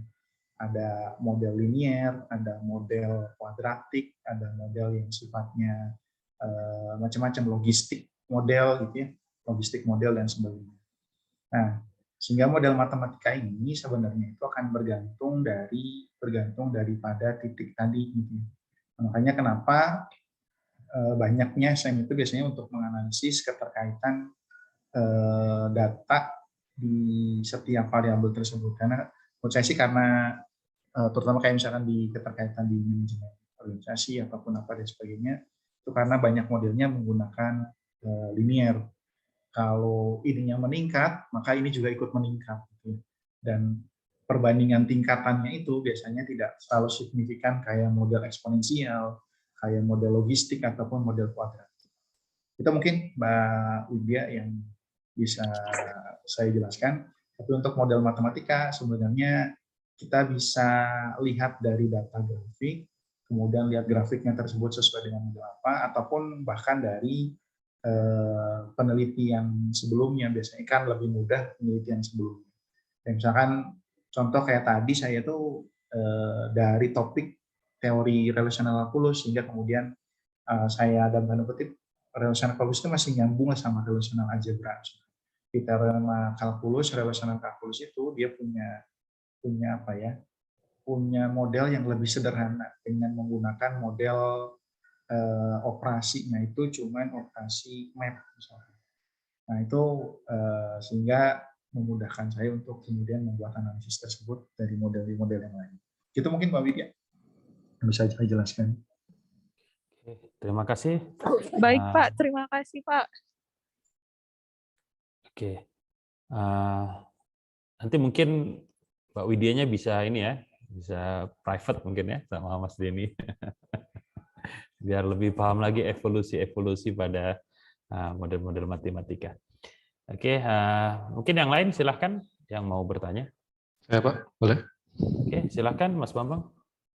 Ya, mungkin pertanyaan kepada Pak Rosad ya, mengenai desa sendiri Pak, definisi desa itu, atau definisi pengabdian masyarakat yang objeknya mungkin masyarakat di desa. Desa sendiri itu akan lebih menarik apabila desa tersebut memang terpencil, atau sebenarnya kita bisa langsung terjun implementasi pengabdian masyarakat di komplek kita kasarnya. Karena kan komplek kita kan desa juga. Bentar dulu Pak Rosad. Oh ya benar, boleh datang. Pak Rosad. Oke. Oke. Terus saya ulang lagi mungkin ya. Pak Rosadnya sibuk. Ya. Bagaimana? Ya, Pak Rosad, saya ingin bertanya untuk definisi pengabdian masyarakat, apakah itu memang perlu dilakukan di desa yang memang terpencil gitu Pak, atau kita bisa langsung di daerah kita sendiri gitu Pak, katakanlah komplek, walaupun komplek tapi kan tetap desa ya Pak ya, kalau di Indonesia itu kelurahan pun desa pada dasarnya. Nah, apakah kita bisa seperti itu Pak? Dan juga apakah hal tersebut bisa apa namanya ya, bisa dapat pengakuan gitu, bisa dapat apresiasi dari mungkin lembaga tadi misalnya Dikti dan sebagainya Pak, untuk apa namanya, untuk bisa terus mengembangkan pengabdian masyarakat tersebut gitu Pak. Ya. Oke, terima kasih. Yang namanya pengabdian masyarakat itu bukan hanya daerah terpencil. Salah satu yang perhatian daerah terpencil, tapi bukan berarti 100%. Tim kami yang periode kemarin dan alhamdulillah dihadiri oleh Bupati Kabupaten Bandung ini di Sukapura. Sukapura sebelahnya Telkom University. Tetangga di mana Telkom University itu berada di desa Sukapura. Gitu kan? Nah, cuman permasalahannya lihat potensi yang ada di sana. Ibu-ibunya, ibu PKK-nya ingin menghasilkan uang. Gitu, ingin menghasilkan uang. Oleh kita sabung. Kalau gitu, apa yang diinginkan? Ingin bikin keripik singkong. Oke, kalau gitu perlu ada mesin pengiris singkong. Seperti gitu. Akhirnya setiap ini dia jualan, mengirimkan. Sehingga ada dana masukan dari yang lain. Yang keduanya, Karang Tarunanya mengenai sampah botol plastik banyak sekali di sana. Oke, kita ikuti keinginan itu dari masalah itu, sehingga kita bikin mesin pencacahnya, ya, mesin plumernya, cetakannya, ya, dari cacah dicuci jadi untuk wirausaha untuk jadi paving block plastik. Jadi nggak melihat daerah apa yang kebutuhan untuk meningkatkan taraf ekonomi itu. Untuk meningkatkan. Jadi tidak selalu harus yang terpencil. Tidak. Sekali lagi. Yang penting apa yang kita lakukan itu bisa bermanfaat bagi orang banyak. Bisa meningkatkan itu. Itu saja kuncinya. Ya. Seperti yang sekarang akan dilakukan, saya selalu merancang dulu suatu sistem. Moderator izin saya share dulu ya sedikit. Ini satu slide. Mudah-mudahan sudah ini.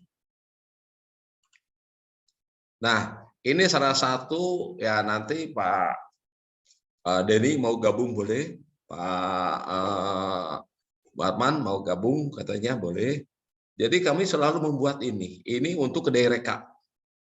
Jadi kita mengakses dana dari sini, menyediakan dana. Dari sini menyediakan dana, dari sini menyediakan dana. Kita objeknya PPKM di sini. Ini tim kita kedai reka. Ini yang operasionalnya, koordinator dari industri kecil se-Kabupaten Bandung. Se-Kabupaten Bandung, PPKM. Jadi Perhimpunan Pengusaha Karsa Mandiri, bukan PPKM COVID ya. Gitu. Nah, tapi goalnya itu ini keberlanjutan. Ini untuk tahun pertama, untuk industri kecil. Bukan hanya ini, terus berkembang. Nah, dari sini diturunkan saya itu ke dalam suatu metodologi. Jadi desa apa, pengrajinnya apa, masalahnya apa, solusinya bagaimana, keberlanjutannya bagaimana. Ini dilempar kepada orang IT, satu tim. Dari FKB-nya ada, dari FKD ada, dari informatikanya ada, dari elektroniknya ada. Jadi berkesinambungan serunya itu. Dari kebutuhan akan turun untuk mudah lagi ke RAB-nya. Jadi karena saya selalu membuat dulu keterkaitan. Setelah keterkaitan ini baru kita bisa akses. Alhamdulillah dari sini disediakan dana. Dari iya sebagai mitra, dari ini jelas dari Kementerian Pendidikan Kebudayaan programnya. Karena dari mitra harus ada dana, baik in cash maupun in kind-nya. Nah, dari sini bikin ke metodologi apa kebutuhannya, ditransfer ke nominal uang.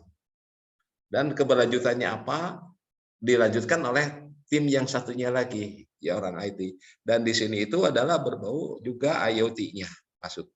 Kebetulan di sini dana yang disediakan ini cukup besar ya. 1 miliar, belum lagi dari sini. Dan ini sampai tidak terbatas. Nah tadi apakah bisa enggak mahasiswa S2 masuk ke dalam ini, saya akan buka dulu buku panduannya ya ke daerah. Kalau S1 jelas mahasiswanya. Kalau bisa, boleh siapa yang mau tertarik gabung, silakan. Ya, tapi saya belum baca, hanya melibatkan sebanyak mungkin mahasiswa dan dosen. Itu aja.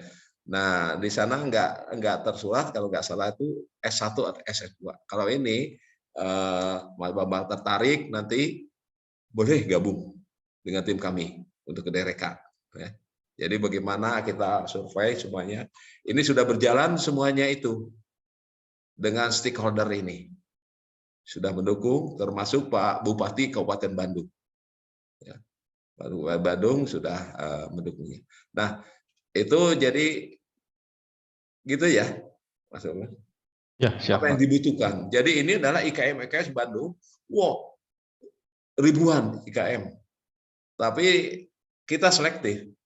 Bersama ini menseleksi mana yang paling unggul dan memang yang bisa diangkat. Jadi ada 6 kecamatan yang tidak masuk gitu. Yang tidak masuk. Itu nggak masalah. Tapi yang penting ini yang akan berkesinambungan. Soreang ada di kota Soreangnya ada, di daerah terpencilnya ada, di daerah ini ada IKM-nya. Berbeda-beda. Jelas ya? Oke. Barangkali itu saja. Selanjutnya ke Pak Muhammad. Oke, terima kasih Pak Rosad. Ada lagi Mas Bambang mau ditanyakan? Oh ya, mungkin ke Pak Denny ya. Nah, dari sisi akademis, kalau saya lihat itu matematika adalah suatu tools ya mungkin ya. Ini perspektif saya aja Pak mungkin. Suatu tools yang bisa membuat sebuah tulisan kita tuh menjadi seksi gitu Pak ya. Entah itu apakah benar atau enggak.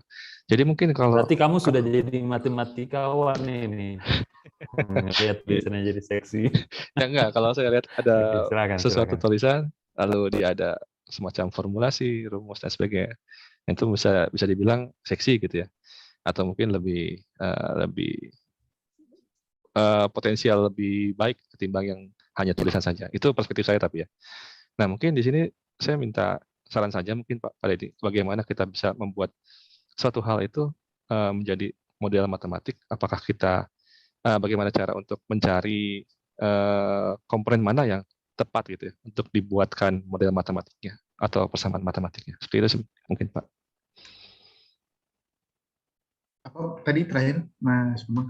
Oh ya, jadi lebih kepada lebih kepada bagaimana kita bisa mencari di tulisan kita tuh komponen mana yang tepat untuk dibuatkan model matematiknya. Oke, masuk Pak Harman. Oke, silakan Mas Denny. Ini sama-sama di PSAL. Pertama, apa namanya ya, model matematika ini target dan tujuan utama kita itu sebenarnya adalah tadi ya, memudahkan kita untuk mengembangkan proses sebenarnya, mengembangkan atau improve improve resultnya.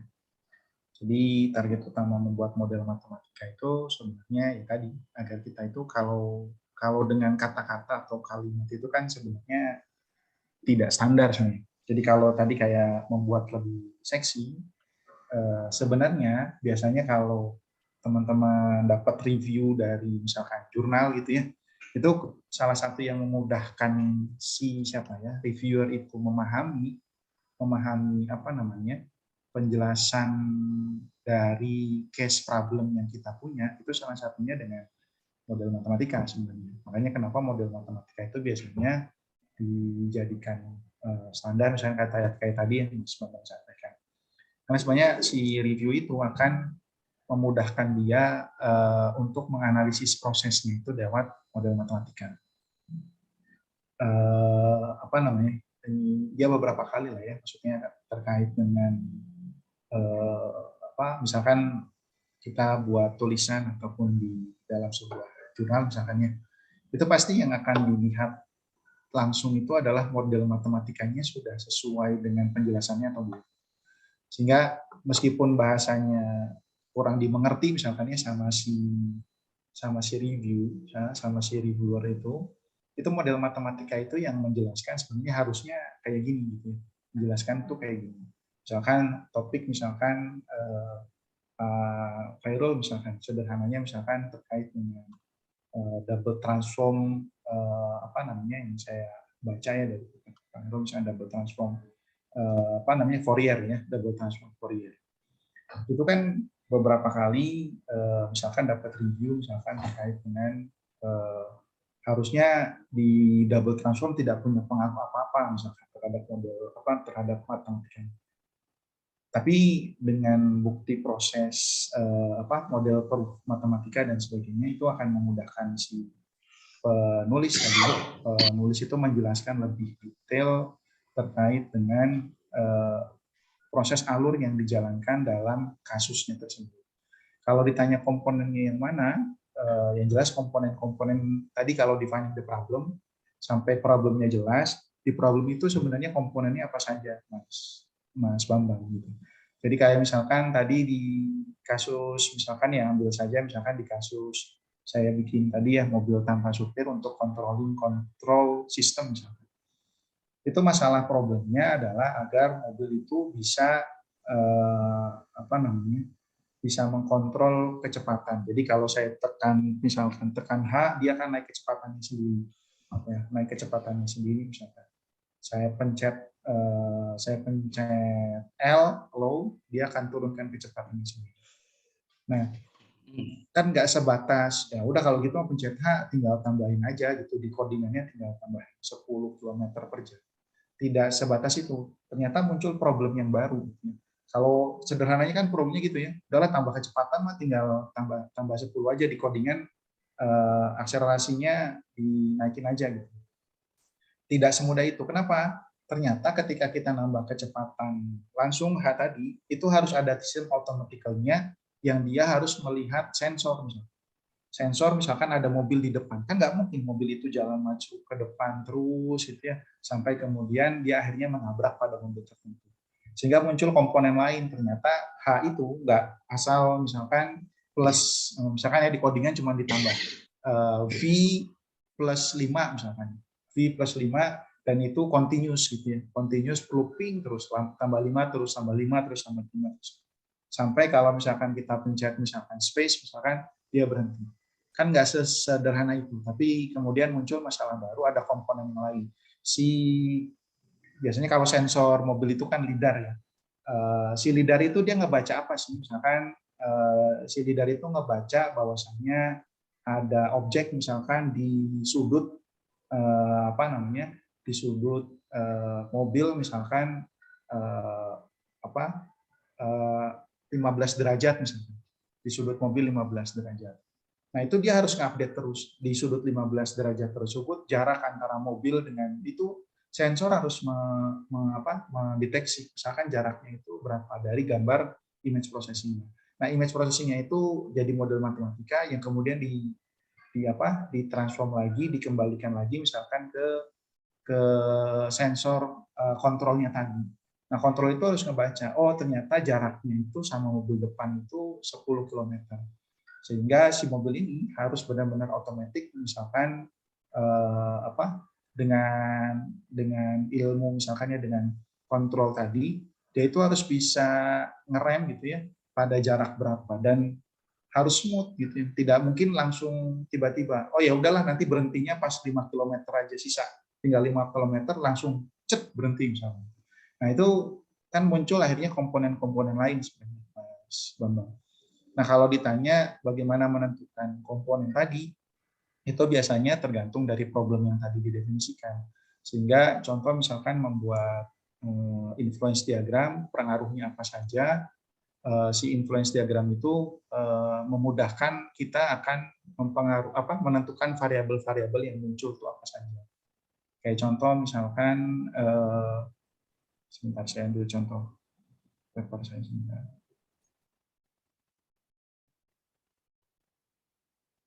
Sebentar ya, izin saya searching dulu Pak Muhammad sebentar. Paper sebentar. Saya bikin influence diagram dulu model ini. Oke, mungkin saya sambil nyanyi nih ya, atau gimana? Oke, bagi yang mau bertanya lagi, silakan.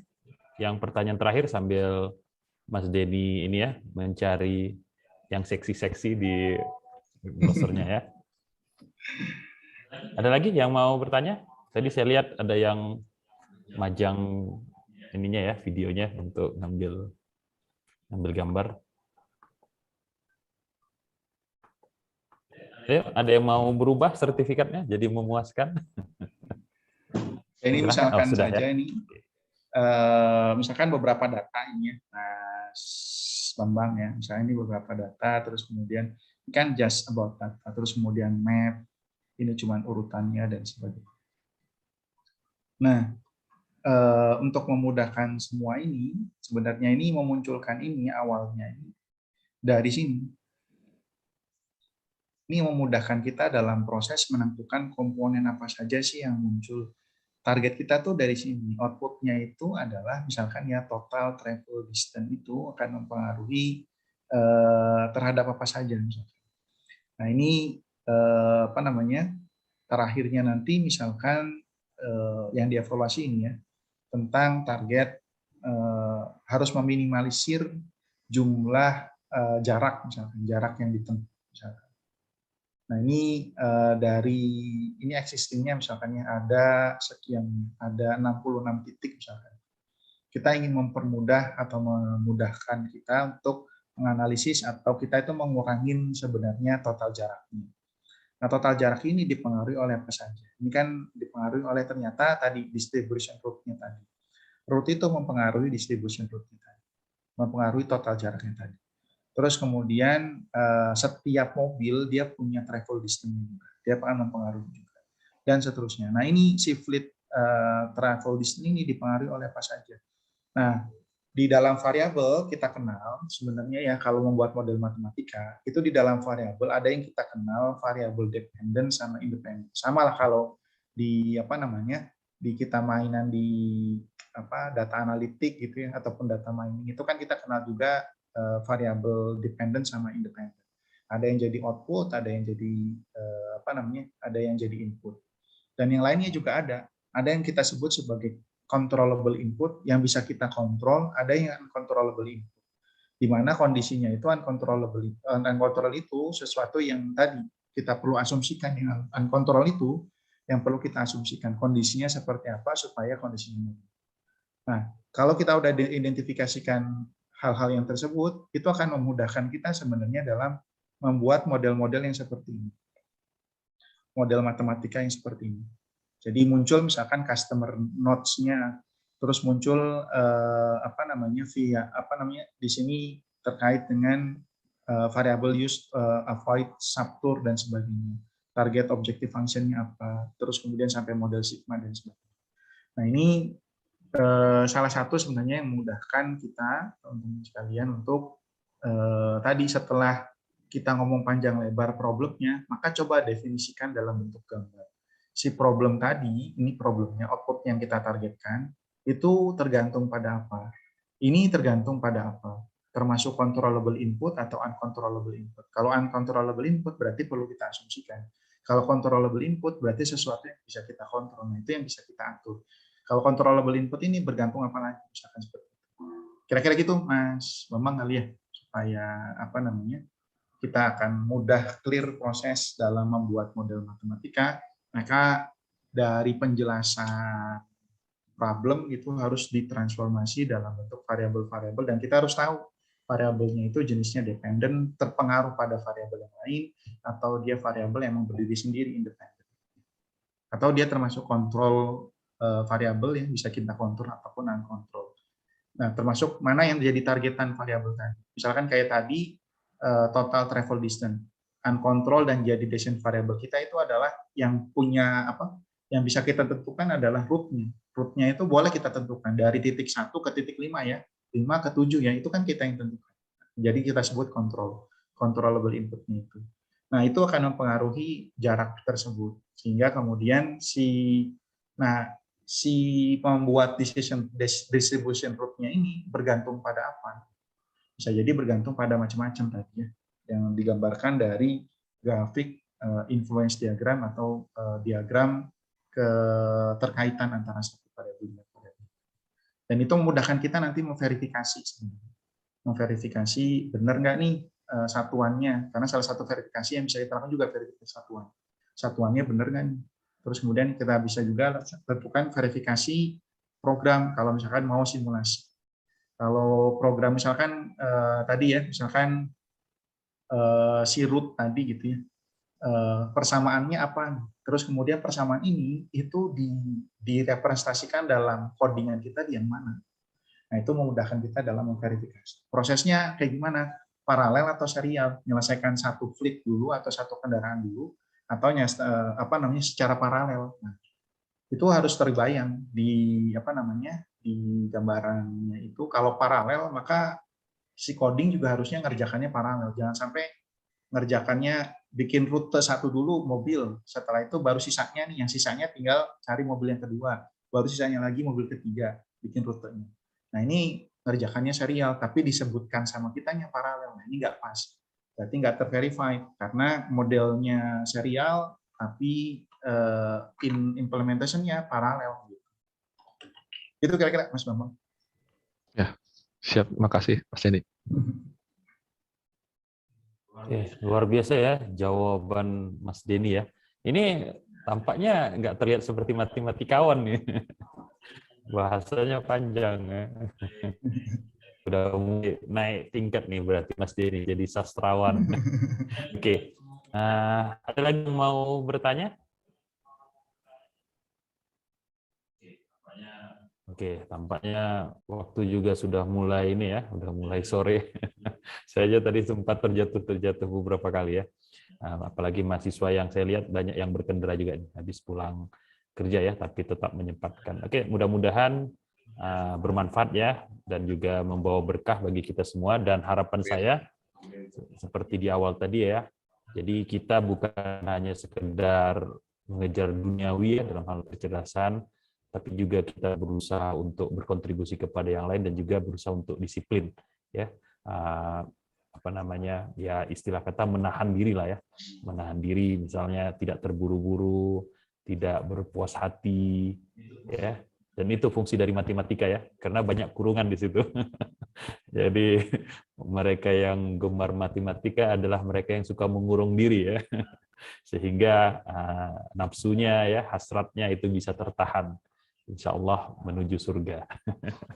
Oke, terima kasih kepada narasumber ya, Pak Rosyad atas penjelasannya, dan mudah-mudahan bisa memotivasi kita ya untuk kontribusi ya, minimal ke sekitaran kita lah ya, ke tetangga kita dan sebagainya.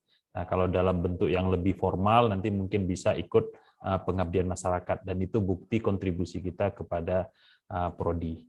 Kemudian juga terima kasih kepada Mas Denny ya atas penjelasan modeling matematikanya. Mudah-mudahan ini jadi fase baru ya. Banyaknya ataupun ya mungkin dimulai dari 1-2 dulu ya, mahasiswa-mahasiswa yang memasukkan model matematika ke dalam penelitian-penelitian mereka. Mungkin dimulai dari hal-hal yang kecil terlebih dahulu. Nggak perlu sampai cintanya lah ya.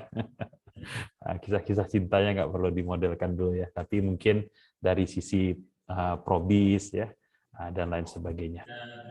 Oke, terima kasih. Kita akhiri dengan doa kafaratul majelis. Subhanakallahumma rabbana wa bihamdi asyhadu an la ilaha illa anta astaghfiruka wa atubu ilaik. Terima kasih semua, dan juga kepada mahasiswa yang tetap semangat. Mudah-mudahan bisa memberikan manfaat ya bagi kalian dan juga bagi sekitaran kalian. Assalamualaikum warahmatullahi wabarakatuh. Terima kasih ya. Waalaikumsalam warahmatullahi wabarakatuh. Terima kasih, Pak. Ya, terima kasih. Sama.